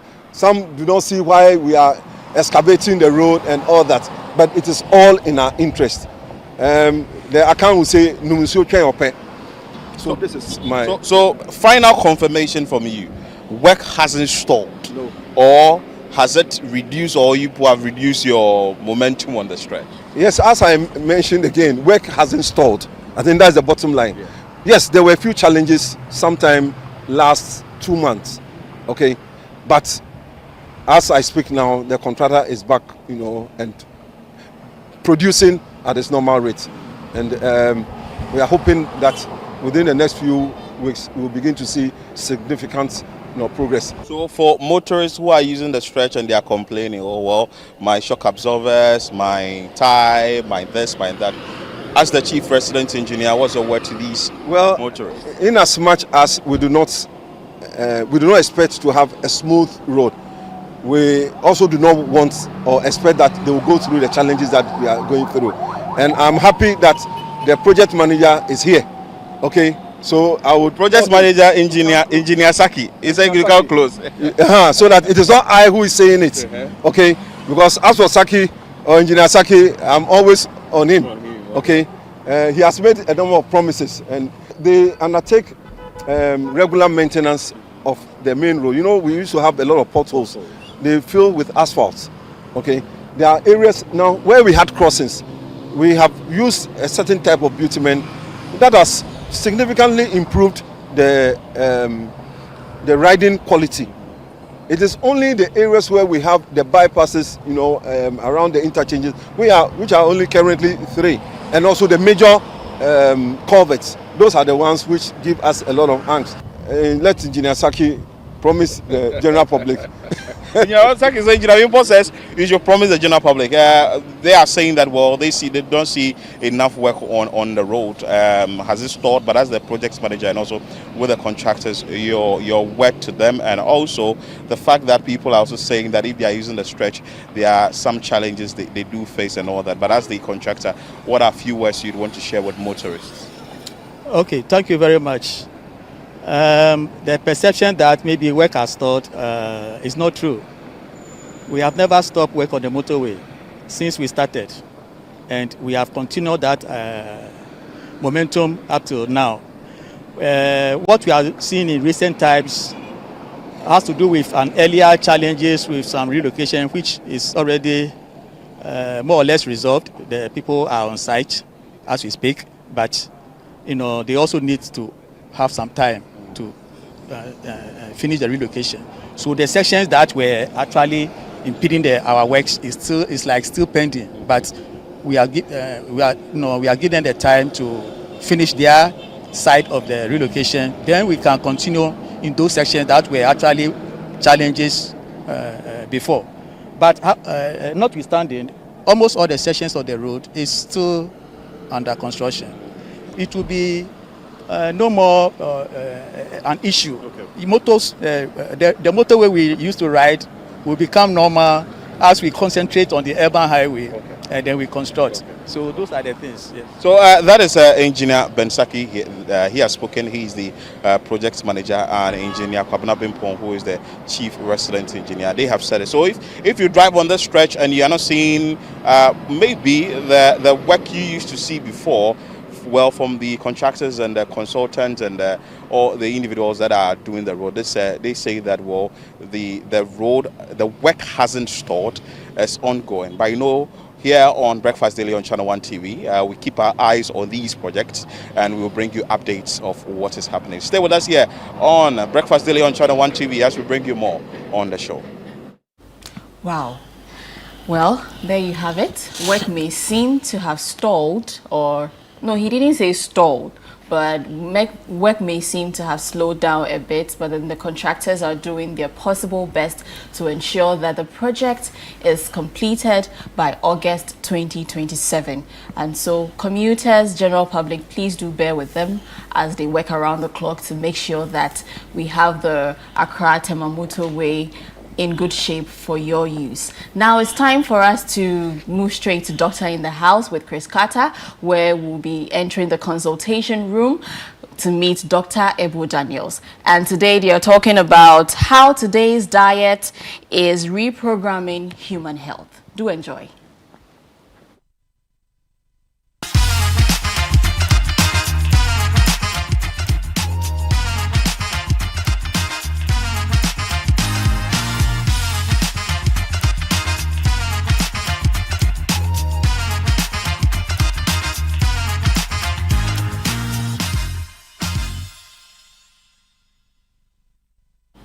Hello beautiful people, it's Doctor in the House right here on Channel 1 TV, and my name is Chris Carter. And as you all know, this is the show I like to call the consultation before the main consultation, and that main consultation happens in the hospital, because right here we get to learn a lot of things about our health. If you are going through some conditions, you can probably learn how to manage them and even know when to go to the hospital. And also if you have some symptoms that you don't understand, this is the show that might just expose those symptoms for you to get into the hospital. And yeah, you can call it like a little medical school, because we get to learn a lot. So, and I hope most of you are taking notes like you always do, because you get to send us questions. But once more, you are welcome. And of course, we already started a series with Dr. Ebo Daniels, who's a medical director at Solis Hospital, and we are continuing that series. And today we are going to be looking at modern food, modern diseases, and how today's diet is reprogramming human health. What have you been eating? Is what you're eating helping you, or is what you're eating killing you? We are about to know all that now. Hi, Doc. You are welcome. Thank you very much. How's everything? I'm doing great, and it's always a pleasure having you. All right. Yeah. So, Doc, we're talking about modern foods and modern diseases. What does that even mean? The topic is very interesting. You know, we've started a preventive health series. And in fact, today we're supposed to start with some of the conditions we plan to talk about. Hypertension, diabetes, and all that. But after our last conversation, I sat down and realized that, look, if we want to just go into the symptoms of conditions, hypertension is a symptom. Yeah. Cholesterol is a symptom. Without actually digging into the... Oh, it's a symptom. I call it a symptom because it's because of something. Something happened. Very good. So I think with this preventive health series, we should lay the foundation first on the root causes of problems. Then we can now take those problems and talk about. So that when we are now talking about the prevention, it becomes easy for people to assimilate, people to grasp. And food is one of the things that is actually causing most of the medical conditions that we have today. Wow. And as we speak, over 65% of deaths globally is caused by food. In the past, this was 65. If you take statistics currently in this country, in this country it's even worse. When you go to the developed countries and other places, 65% of deaths based on pathology reports are actually because of food. So food is actually fueling disease. So if we can understand the relationship between food and disease, that will go a long way to prevent most of these conditions we'll be describing anyway. That is why I decided that let's do a root cause analysis, build a foundation on that, and then once people get to understand that, then we can now take the conditions individually to describe them. All right, so what are the type of foods that are affecting our health today? Okay, the type of foods that are affecting our health didn't start today. And there's a history to it. During the Second World War, which was fought between 1939 and then 45, about 6 years, the challenge was how to feed troops. How to feed troops? Troops. Okay. Over 70 million people died out of that war. So that tells you how many people were actually involved in the war. So the challenge was, how do you feed all these? And this war was fought with over 30 countries. And how do you feed all these people that were going for the war? So science now started to evolve with how to, one, produce food quickly. That's industrialization. All right. Modifying it chemically to make sure that it is what? Palatable, suitable, can be eaten well. And also making sure that the shelf life was, was longer. So all these technologies were deployed during the Second World War to make sure that food can be produced more quickly, more palatable, and transported easily. So the flours and all those things came about. So this was technology for survival during wartime. But immediately after the war, it's now here. We commercialized it. It's now here to stay. Population. So any food that is produced in a factory or not before the time of factories is what we are talking about. And as you can see there. So basically processed food. Processed food. And they are ultra processed. So there are processed food and there are ultra processed food. Yeah. So which one would you categorize as processed and which one is ultra processed? The processed ones have minimal changes to them. Right. Very minimal. They still retain their natural, constitution in terms of the nutrients and what have you. But the ultra processed one undergo very, very addictive changes that make them more palatable, changes that increases their shelf life and making it more transportable. And when food undergoes this ultra processing, what happens is that it loses its natural integrity. That is why white flour used for bread and all the pizzas and things don't contain fiber, because it's ultra processed. So that's what, okay, so white flour does not contain fiber. It doesn't contain fiber. Sugar is ultra processed. White sugar is ultra processed. White sugar. And so basically everything white. Everything. It's rice, ultra processed. Rice too has ultra processed like rice, because rice is supposed to contain what we call... I'm smiling at people that like rice. You like rice a lot, right? A lot of people like rice, You know, local rice contain what we call bran. Yeah, the bran. The bran is what covers the rice. Very good. Ultra processing removes they take off the bran, and makes it so white. And by doing that, we lose the fiber. So these are the disadvantages of food that is ultra processed. So all the foods we see that is canned, that is packaged, is all over the place. And this is what is fueling most of the conditions that we are going to be talking about individually. Right. Yeah. Wow, that's a very serious thing. But how do these things affect our health? They affect our health in various ways. And one of the ways you can just use to encapsulate it is what we call metabolic disorders or metabolic health. Your metabolism is how you process food, extract energy from it, use it, and also use it for the various parts of the bodies to function. Right. But unfortunately, when we take these ultra processed foods, a lot of things go wrong. Our favorite hormone, insulin, goes wrong. Insulin goes wrong. Inflammation goes wrong. Mitochondrial diseases go wrong. So all these things are linked to your metabolic health. Right. So if you really want to take good care of your health, the first thing you should look at is your metabolic health. And your metabolic health is fueled by what you eat. And if you have a good metabolic health, sometimes you can even be introduced to some pathogens or infections that under normal circumstances should even devastate you. But because the metabolic environment or health is very strong, you are able to withstand it. Yeah. It's like immunity. Yeah. Metabolic health even impacts your immunity. Yeah. So if you have a poor metabolic health because of poor dietary choices, it means that you are just building a fertile ground for diseases to proliferate. So what should we be eating? So you should be eating foods that were there before the factories. I know that's going to be very difficult. Foods that were there before the factories. So anything after the factories. I know this might sound counterintuitive because it's a whole marketing game here, you know. Virtually anything we eat now is from the factories. Right. But our body was built by God to process natural food. But because of this history I gave about the World War and how we've now evolved from using what was supposed to be for wartime survival, for civilian commercialization, the processing is so fast that the body is not able to evolve to accompany it. And that is what is causing the embarrassment. Most of the things you are eating today you shouldn't be eating because the body was not meant for that. So anytime you eat such foods, you're actually causing a cascade or a sort of embarrassment to the body which it cannot handle. And that is why we are having all these conditions that we have. So what should be eating should be closer to nature. We are not saying you shouldn't once in a while. So if you say it should be closer to nature, yeah.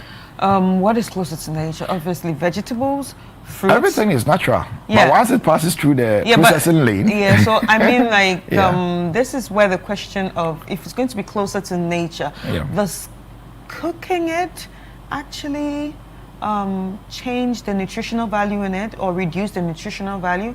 Like, you know, we have some people that are pure, I wouldn't call them vegetarians. They eat raw food. Okay, good. Those, and we have the raw food eaters. And so does cooking some of your veggies actually affect them? It does. There's a process called leaching. Leaching means that if you overcook, especially vegetables, the essential nutrients that are in it actually leach into the water. So when you now take it and serve it, what is actually essential has been taken. That is why it's very important. The timing of how you cook food is very important. So now it's not just about the natural food, it's also the natural food and the timing of the processing. Yeah, the processing. So the processing can even be in your kitchen where leaching occurs, or it can be in the factory where virtually all the fiber is taken away and you are eating it and you get constipated. So anything that is subjected to man's processes, it could be in the kitchen or it could be in the factory, can lead to a structural destruction of whatever we are eating. So it's very important we know how to, cook food, because that process of processing can also lead to we getting deficient in some of the nutrients we are supposed to get from the food. All right, so let's talk about the diseases again. Okay, the conditions. I wouldn't call it diseases. The conditions or the symptoms. Now, are there particular type of processed foods that actually cause a particular type of symptom or, disease? Okay, so virtually all the processed food lead to specific complications. So if you take anything that is packaged that has high caloric content, so it could be in the form of biscuits, it could be in the form of drinks, it could be in the form of anything with higher caloric content. That's number one. Anything that contains high amounts of sugar. That's number two. Anything that is processed that the fiber is totally gone. Yeah. That's so virtually anything that is ultra processed leads to the same pathway in terms of how it affects the body. And when these foods are ultra processed, because of the high caloric content and the high sugar content, the first person that is affected is insulin. Insulin, yeah. Because insulin is a hormone that helps you to absorb glucose. Yeah. And like we said in the previous discussions, anytime you eat, digestion takes place. Carbohydrates, that's the banku, the fufu, the rice, and all those things, are broken down into glucose. But look at the form in which banku is, fufu is, contains a lot of starch. Yeah. Most of the fiber is still maintained. So it takes a gradual period of time for the insulin to spike and take it out of the blood. Yeah. But if you go and take a bottle of Coke right now, yeah, a bottle of Fanta, the amount of sugar is overwhelming. So the insulin doesn't have that gradual luxury, process. Yeah. that luxury to rise and then handle it. It has to spike. Spike.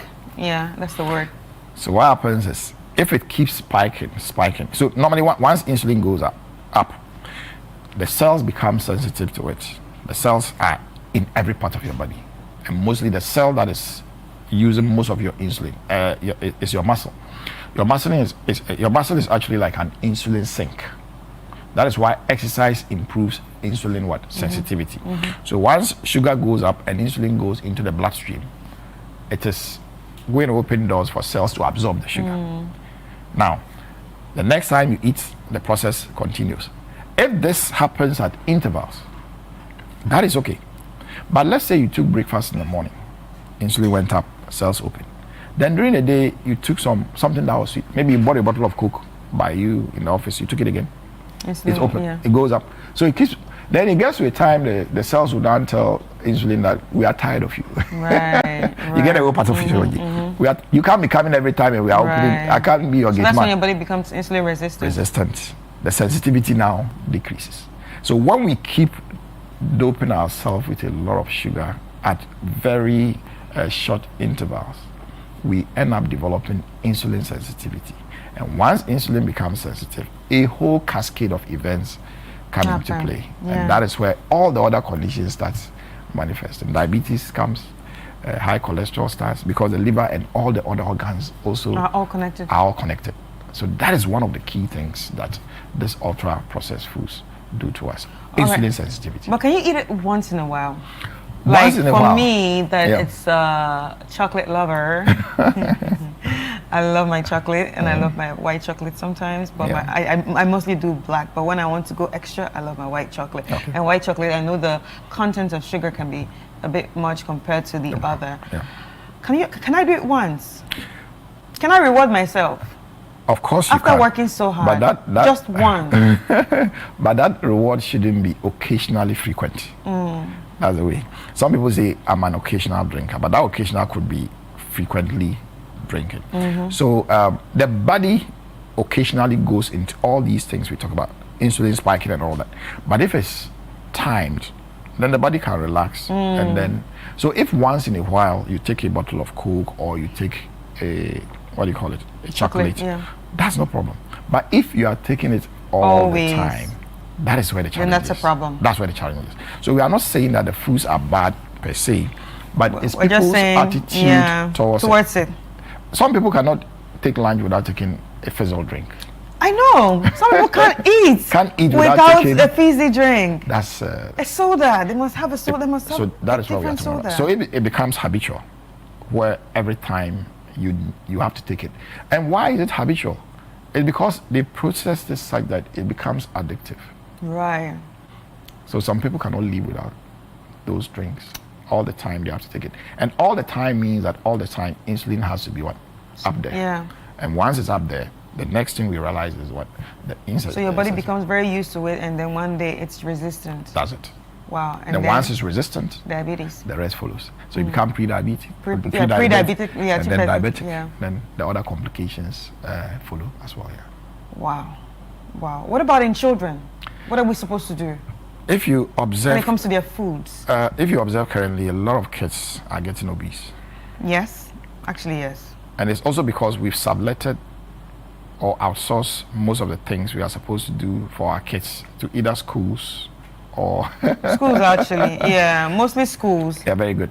So they go to school and then because they are not at home to take what we prepare for them, because what you prepare might just be for lunch, and then we end up saying we have to give them snacks. What are the snacks made of? The snacks are mostly these drinks we are talking about. Why don't we say we want to give them fruits as snacks? But the current modern life is a life that is founded on convenience.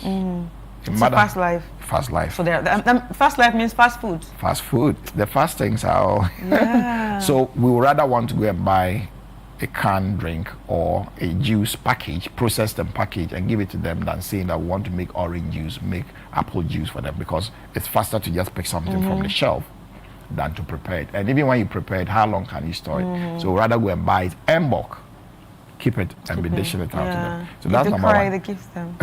They cry, give it to them, yeah. If you want them to do their homework, they give them. Thank you. So we keep, so because of that, they are incessantly what? Bombarded with what? The sugars. Yeah. What happens in school as well? They sit for almost 8 hours. Yeah, and it's the and same we thing. keep saying that sedentary lifestyle. So basically that's what we're saying here. So if the kids are getting too big, that is the problem. You go to Finland and then they don't teach their kids the way we do here. Most of the time the kids are allowed to play and all that. But here, you have to sit down. The school is not even enough. When they come home, they give them 2 hours or 3 hours of homework.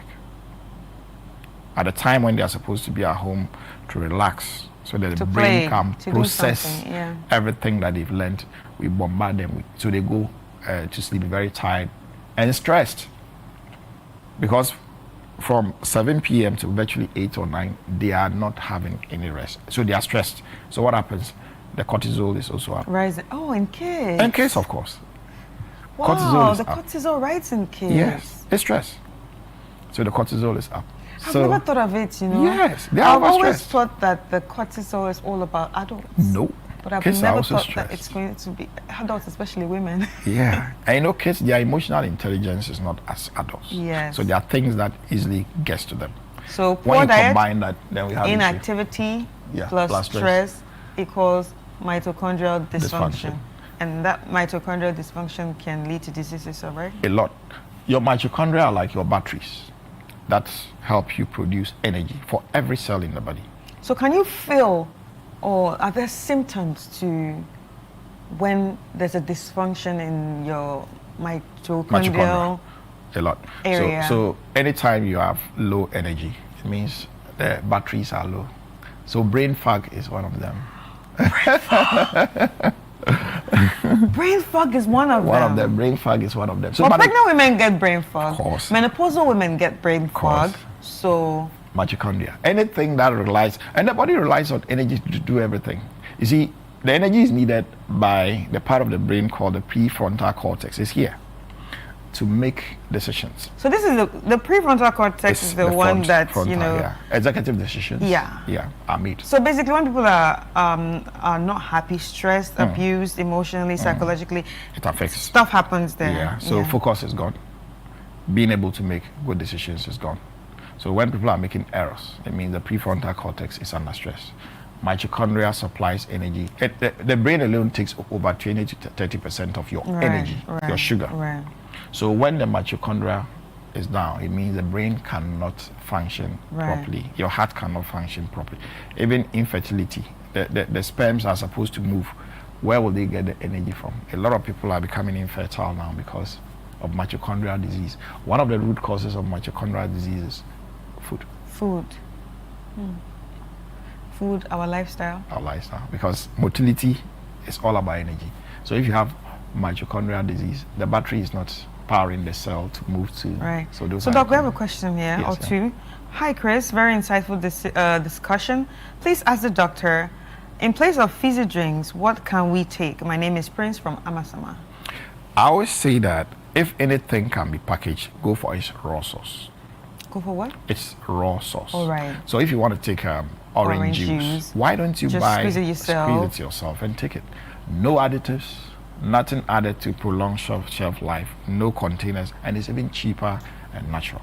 So anything that you want to take that can be made at home is better. And if you want to take some of the fruits to, the advantage of taking the whole fruit is the part about the fiber. When you take an orange, even if you don't want the juice and you take it like the way it is, or maybe a mango or pawpaw or pineapple, what happens is that you are taking it with the juice and then the fiber. And the fiber helps your microbiome. There are trillions of bacteria in your gut, and these bacteria depend on fiber for their normal function. If you end up dosing yourself with a lot of these ultra processed foods, the bacteria are not going to survive. They are going to die, produce toxins, and something we call leaky gut syndrome Oh yeah, the leaky gut will happen because there's no fiber for the bacteria to. You are overdosing it. All the things are. And the leaky gut happens inside your gut. In your gut. So does it literally leak? Leaky like the name leaky gut? Yes, because the toxins of the bacteria are now how do you call it? Destroying the intestinal lining. And when the lining is destroyed, there's no barrier. So it leaks. So food now leaks into the bloodstream, and then toxins leak into the bloodstream, and that barrier is no more there. That's why we call it leaky gut. So you see what food can do. Yeah. So food is everything. Yes, and also, this word has become very popular, especially if you're always trying to check yourself or you're trying to read about your health on the internet, and especially when you're trying to read about stress. Inflammation. What's the inflammation? Because you also mentioned inflammation. Do we see the inflammation on our body?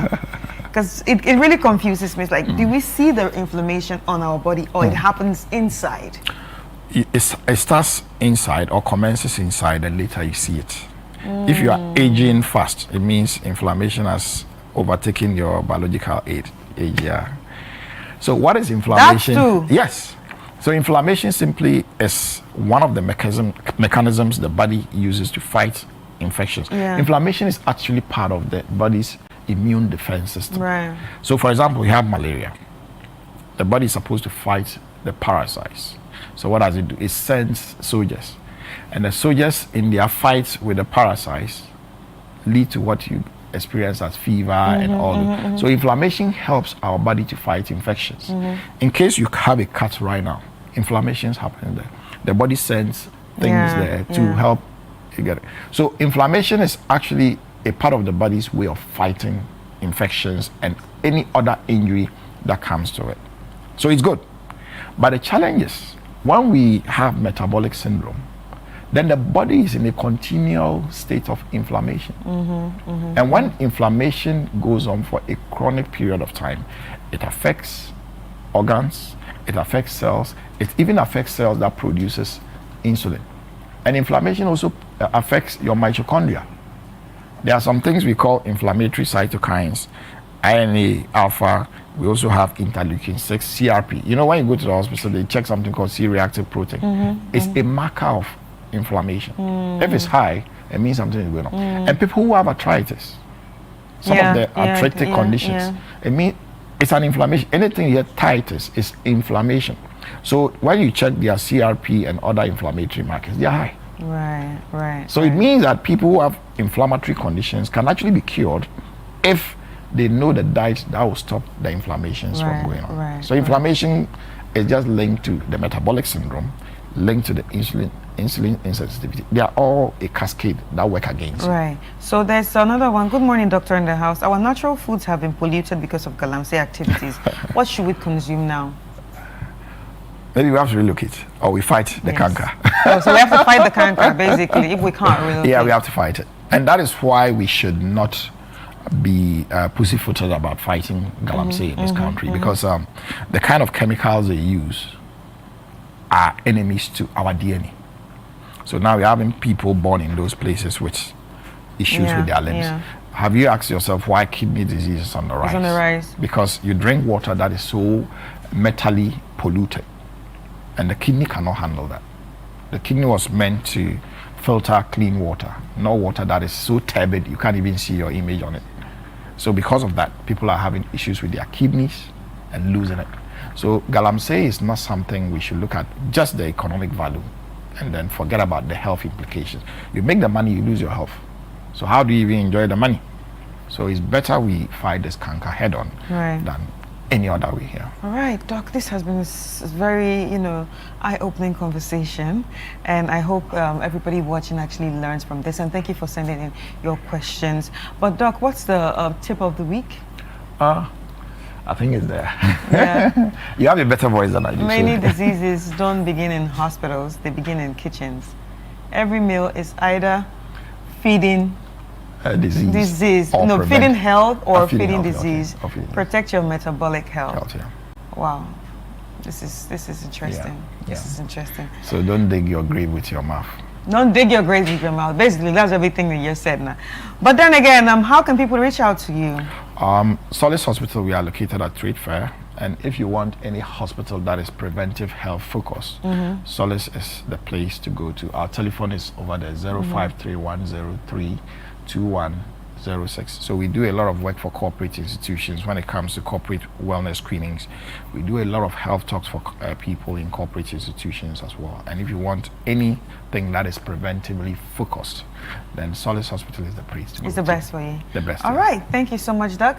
Ladies and gentlemen, so there you have it. The doctor in the house was Dr. Ebo Daniels, and it's all about modern food and modern diseases. So make sure you are paying attention to actually what you put into your stomach, because it has a way of affecting your health. My name is Chris Carter, and this has been Doctor in the House.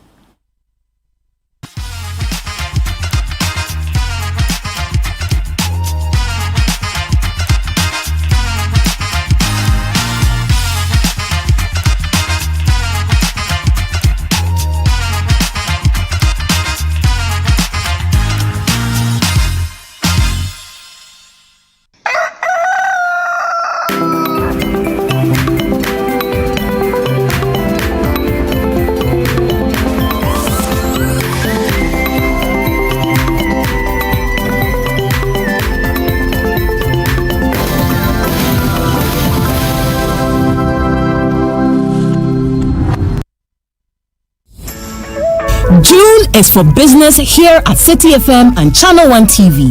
This June, the ideas get bolder and the future of Ghanaian business takes center stage. Welcome to the City Business Festival 2026. For the entire month of June, 97.3 City FM and Channel 1 TV bring together the thinkers, builders, innovators, and dreamers shaping the future of enterprise in Ghana. From powerful business forums that spark meaningful conversations to insightful on-air discussions with industry leaders and change makers, to stories of resilience, innovation, and ambition from Ghanaian entrepreneurs. This is more than a festival. It is a movement of ideas, strategy, and impact. Whether you're starting small, scaling big, or simply dreaming of your next breakthrough, the City Business Festival is your platform to learn, connect, and grow. Join the on-air series every weekday at 9 a.m. on the City Breakfast Show on 97.3 City FM and at 11 a.m. with a repeat at 6 p.m. on Channel 1 TV. This June, let's challenge businesses. Let's refine ideas. Let's create impact. Call 0205-973-973 for further details. City Business Festival 2026, driving ideas into impact. The City Business Festival 2026 is powered by 97.3 City FM and Channel 1 TV in partnership with Amissah Bank, and it's proudly sponsored by Amissah Bank, MTN, Zondatech Ghana Limited, and Petra Trust.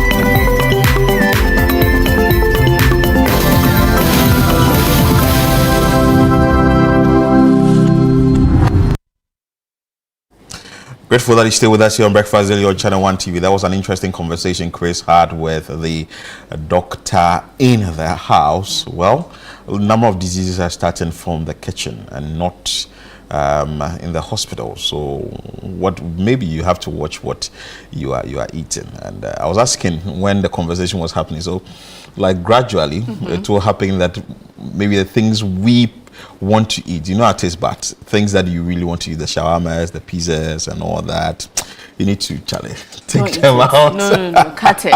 Don't eat it. Well, that's it. So let's see how that is going to be. But I think my takeaway from the episode was the fact that I think a viewer sent a message asking, so in place of fizzy drinks, what should we take? And he says, go for the sauce. So if it's orange juice, get the raw orange, squeeze the juice out of it, and then enjoy it. So interesting. That was it. So, on Thursdays, we bring you that exciting one. Before that, we had the conversation on the roads. Like you said, the contractors are also saying that, well, something is happening on the road and there isn't an issue with it, i.e. saying that the project has stalled and all that. We were bringing you updates on other roads as well. But now we have to zoom straight into the trends. A lot is trending. A lot. The first one has to do with a landlord who allegedly stabbed his tenant over, guess what? It could be water bill, it could be electricity bill, it could be rent, it could 30 cedis, so 30 Ghana. 10 cedis 3. 10 cedis 3, that is on electricity bill. Well, we have a video for you. Let's bring you this video and we tell you what is happening with that.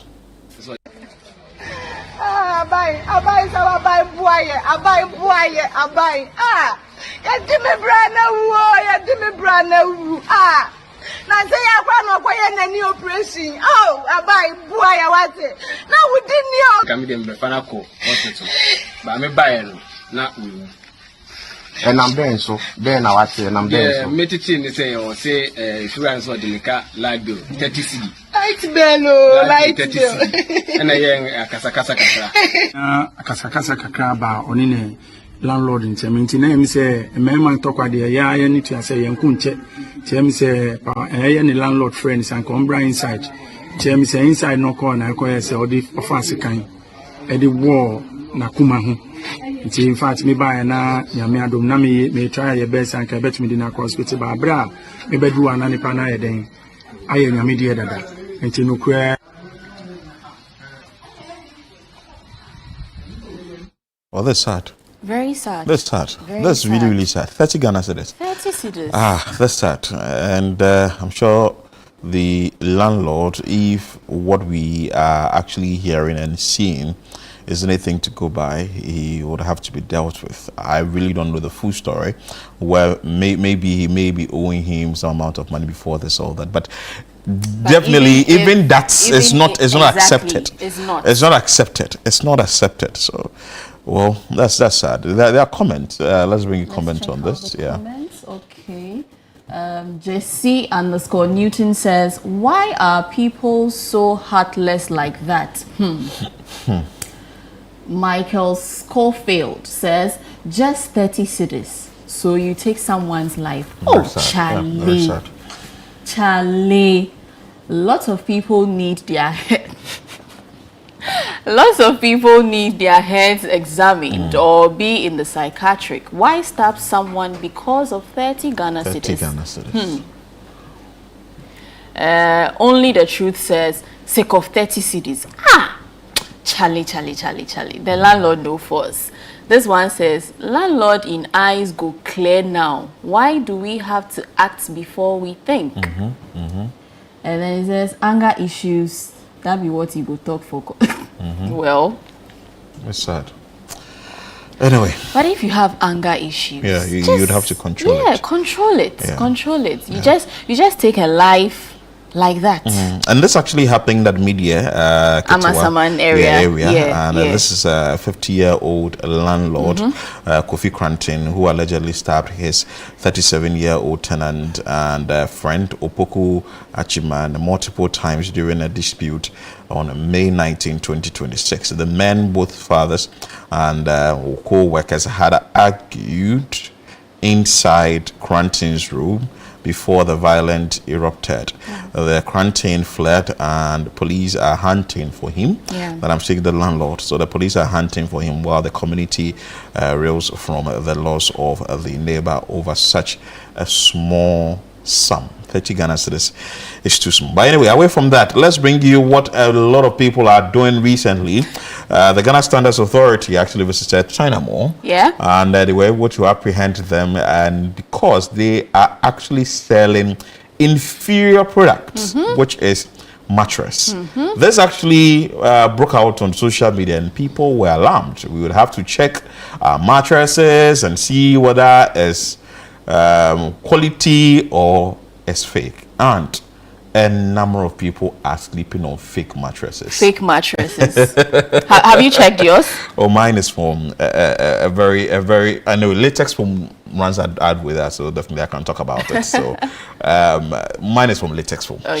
So I actually don't buy mattress by the roadside. No. You go straight to the factory. They are just here. That they buy here. Not Kanishi. Just go there. Just buy high density. You get. I'm not here to do advert for latex foam. Anyway.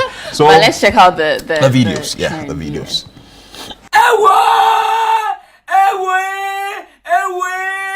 Manka, make us a baby. Robert. Hey, everybody, you go home.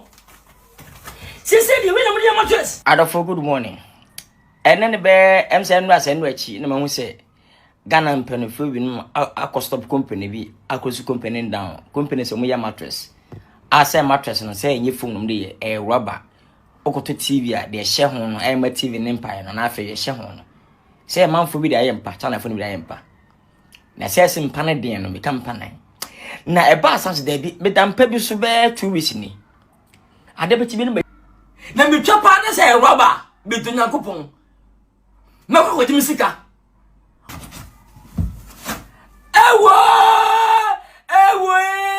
Away, Manka, because a baby, because a baby.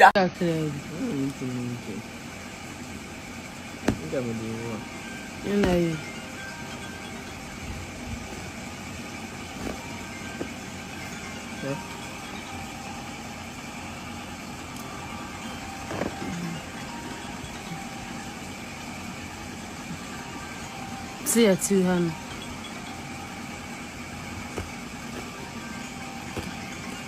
Let's see my twist and all. Charlie.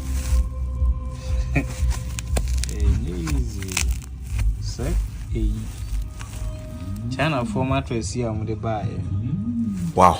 But why would you want to sell inferior goods like that? And you want people to actually purchase. But anyway, I think the authorities have done so well by ensuring that the right thing is done. Exactly. And I'm sure people are still checking their mattresses. If we have time tomorrow, we would want to ask you. Exactly. Open the phone lines and ask you if you've checked your mattress yet. And if you did, was it real foam or it was rubber? Was just rubber or real foam? I haven't checked.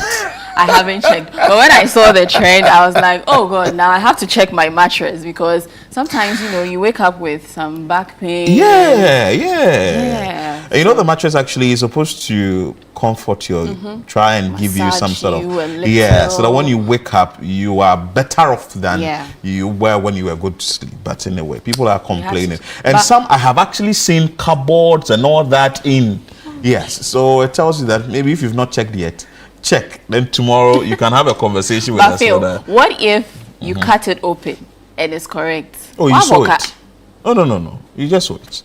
You just saw it with this. It's easy. It's a fabric that has been used to wrap it. So you just saw it. I actually worked at latest form at a point, so I understand how it works. I did some sales for them and all that. So anyway, let's check out what the.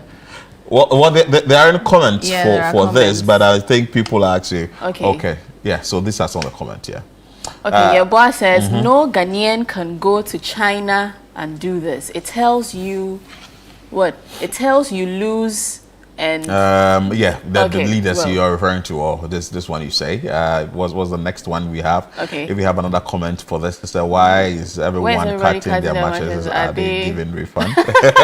But you've not gotten there yet. You've not heard what is happening. Ash foam day, latex foam day, but let's go for low-grade China goods. Well, it's affordable. So you people like cheap things. Make them do you guys? It's not fair. That's not fair. It's not That's fair. not fair. That's not fair. Because you wouldn't even know whether it's rubber in it or not upon purchase, right? Yeah. So and because of how heavy it is, think that I have really bought the product and it's very good and solid. Solid, because you know that when you sleep on it, when you bounce it's bounce. It's very stiff. So you think that I've bought a really good product just for you to sleep on it and it's giving you back pains. But I like the fact that the authorities may have gotten a tip off. And they've taken action, and it's led to people now realizing that the mattresses we are sleeping on isn't the best, so the right thing must be done. Anyway, yesterday I saw our boss, Samuel Atamensa, the managing director of City 97.3 FM and Channel 1 TV. The man was holding some carpet, and the man was large and in charge. Yes, all because Arsenal. Yeah. Anyway, before we talk about Arsenal details, we know we are going to zoom straight into sports. So the man who actually gives us the sports here on Thursdays is in studio. So let's bring him. Let's bring Yao on board. Yao is joining us. Charlie, why are the Ghanaians so happy like that? Oh yeah, I mean they should be happy because at the end of the day, after 22 years, they finally won the don't dwell on the 22 English Premier League title. The fact is, we've won. Are you a Ghana? Of course, we've won. Are you a Ghana? Oh, I never knew you were Ghana. I know. Lots of Arsenal fans are in this building. Lots of Arsenal fans are in Ghana. But once they weren't winning, they were a bit on the low side. Now they want to show everybody be Arsenal fan. Now see all of them coming out. No. You see, in hiding, we were preparing for the win, and now it has happened. For 22 years. I said don't dwell on the 22 years. Forget 22 years. The fact is we've won. But they should be excited because look, they finally won. 3 straight years they finished in second place, and now they've been able to take that next step. Held them. Yes, they've been able to take that next step, and the excitement also comes from a place where you know that Mikel Arteta, who is the manager of Arsenal, played for Arsenal as a player. And now he's come back to the team as a coach and he's led them to win the title. He's one of their own, and to have one of your own lead you to the title, it just something special. It adds something special to the title win, and the fact that yes, they managed to beat Pep Guardiola's Manchester City to win the title. All of that plays a part in why this means so much to us now. It's been a long time coming, and they've steadily built their way to this point where now they won the EPL title, and a lot of people believe that it will give them that bit of momentum, that bit of confidence. We had it already. To also go ahead and win the UEFA Champions League, because that's coming up on May 30, and they'll be taking on Paris Saint-Germain in the Champions League final on May 30. And so there are a lot of reasons why the Arsenal folks are excited, and there are a lot of reasons why they should be excited, because at the end of the day, you've won the Premier League title. It's practically the world's most sought after league title, the richest definitely. On top of that, the fact that all the prestige that comes with it, and finally winning it is a big deal. It is really, really, really a big deal. So I'm not surprised that the Arsenal fans are still celebrating their title win, and I'm sure there will be more celebrations coming up. So Papa has sent a message. So what I can see here is longest title drought of big European clubs. Chelsea, he mentioned this all time. 50 years. That's 1955 to 2005. AC Milan, 44 years, 1907 to 1951. Man City, 44 years, 1968 to 2012. We have Man United to 41 years, Bayern 37 years, Napoli 33 years, Dortmund 32 years, Liverpool 30 years, Arsenal 22 years, Juventus 21 years. It's okay. It's okay. Read this out so people understand that our 22 years out is nothing compared to others. Yes. Chelsea 50 years. Yes. Okay. I mean, Chelsea were the dog. Chelsea were the dog drums before Abramovich took over as the owner of the club and invested heavily in the club and got the club to bring in players and top managers that got them to win their title and break that. But you know what? Producers, please get us the video of what Papa holding the cup. That is exactly what we are ending the show with. You understand? He was having the cup and he had to. The cup was straight. And everywhere so much in your face, like this. Arsenal. But Arsenal has big men actually. Big men. A lot of big men. From your well-known, yes, from your well-known businessmen to politicians, Sam George, and all of those guys. They are all Arsenal fans. Reason? Justin Kodia, the MPP secretary, all of them Arsenal fans. I think it's because it's a generational thing. So, for instance, my father is a Liverpool fan. Because in his generation, growing up, Liverpool, they were dominating Europe with the likes of John Barnes, Ian Rush, and co. And so he grew up as a Liverpool fan. This generation, a lot of them grew up at a time when they were in university, when Arsenal were dominating with Arsene Wenger, Thierry Henry, those guys from 96 onwards. Ian Wright, all of those guys, Ray Powler, those guys, Sol Campbell, So I think it's a generational thing. Where you get to a point where once we get to that advanced stage, you see a lot of older folks who are Chelsea fans. Because around the time that they were growing up, Chelsea were dominant with Drogba and Essien and co.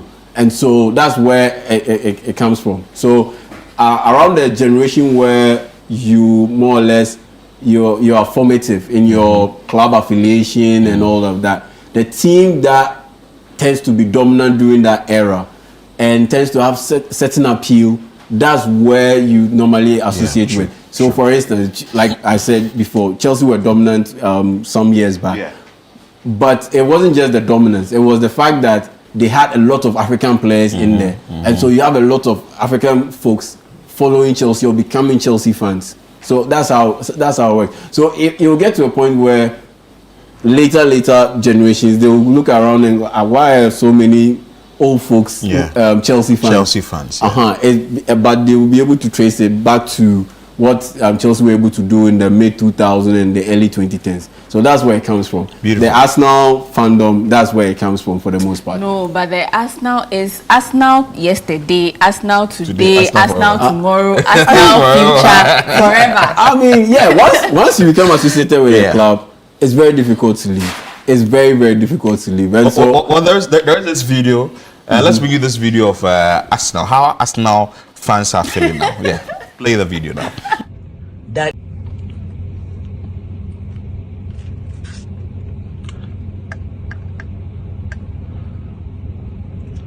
Shegia Dunia. Daddy.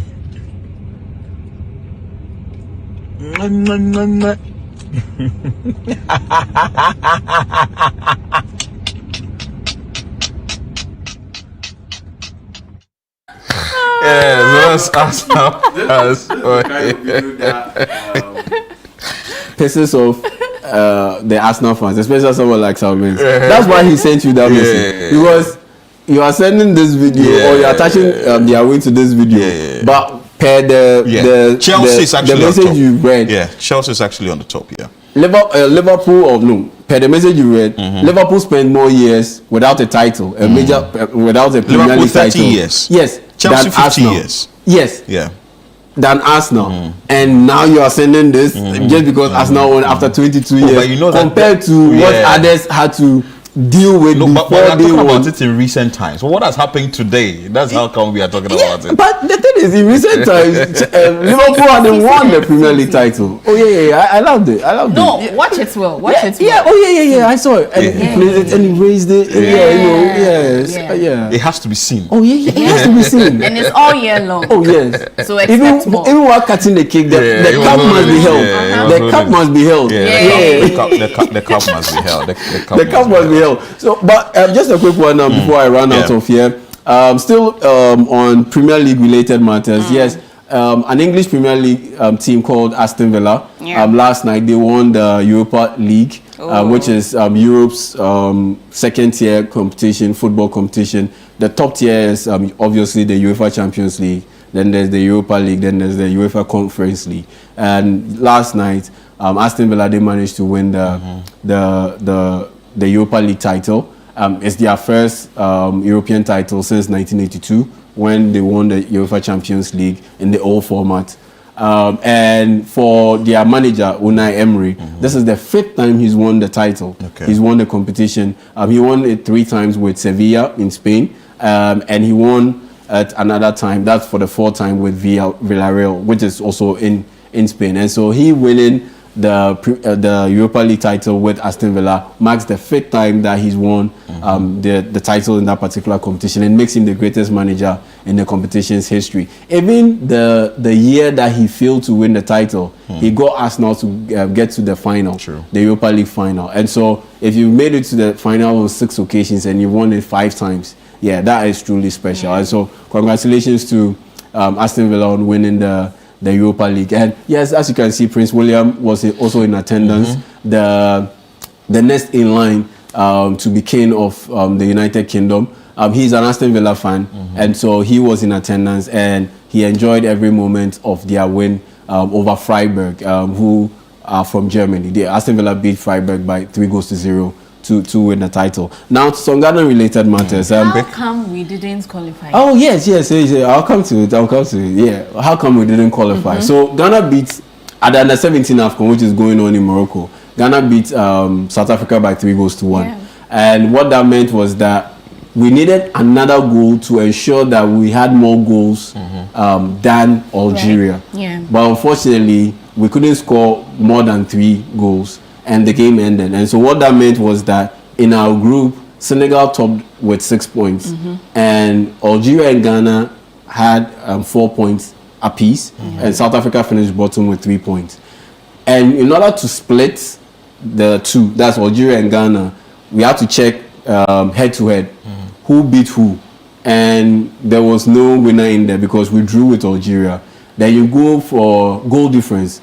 Goals scored, goals conceded. Everything was tied.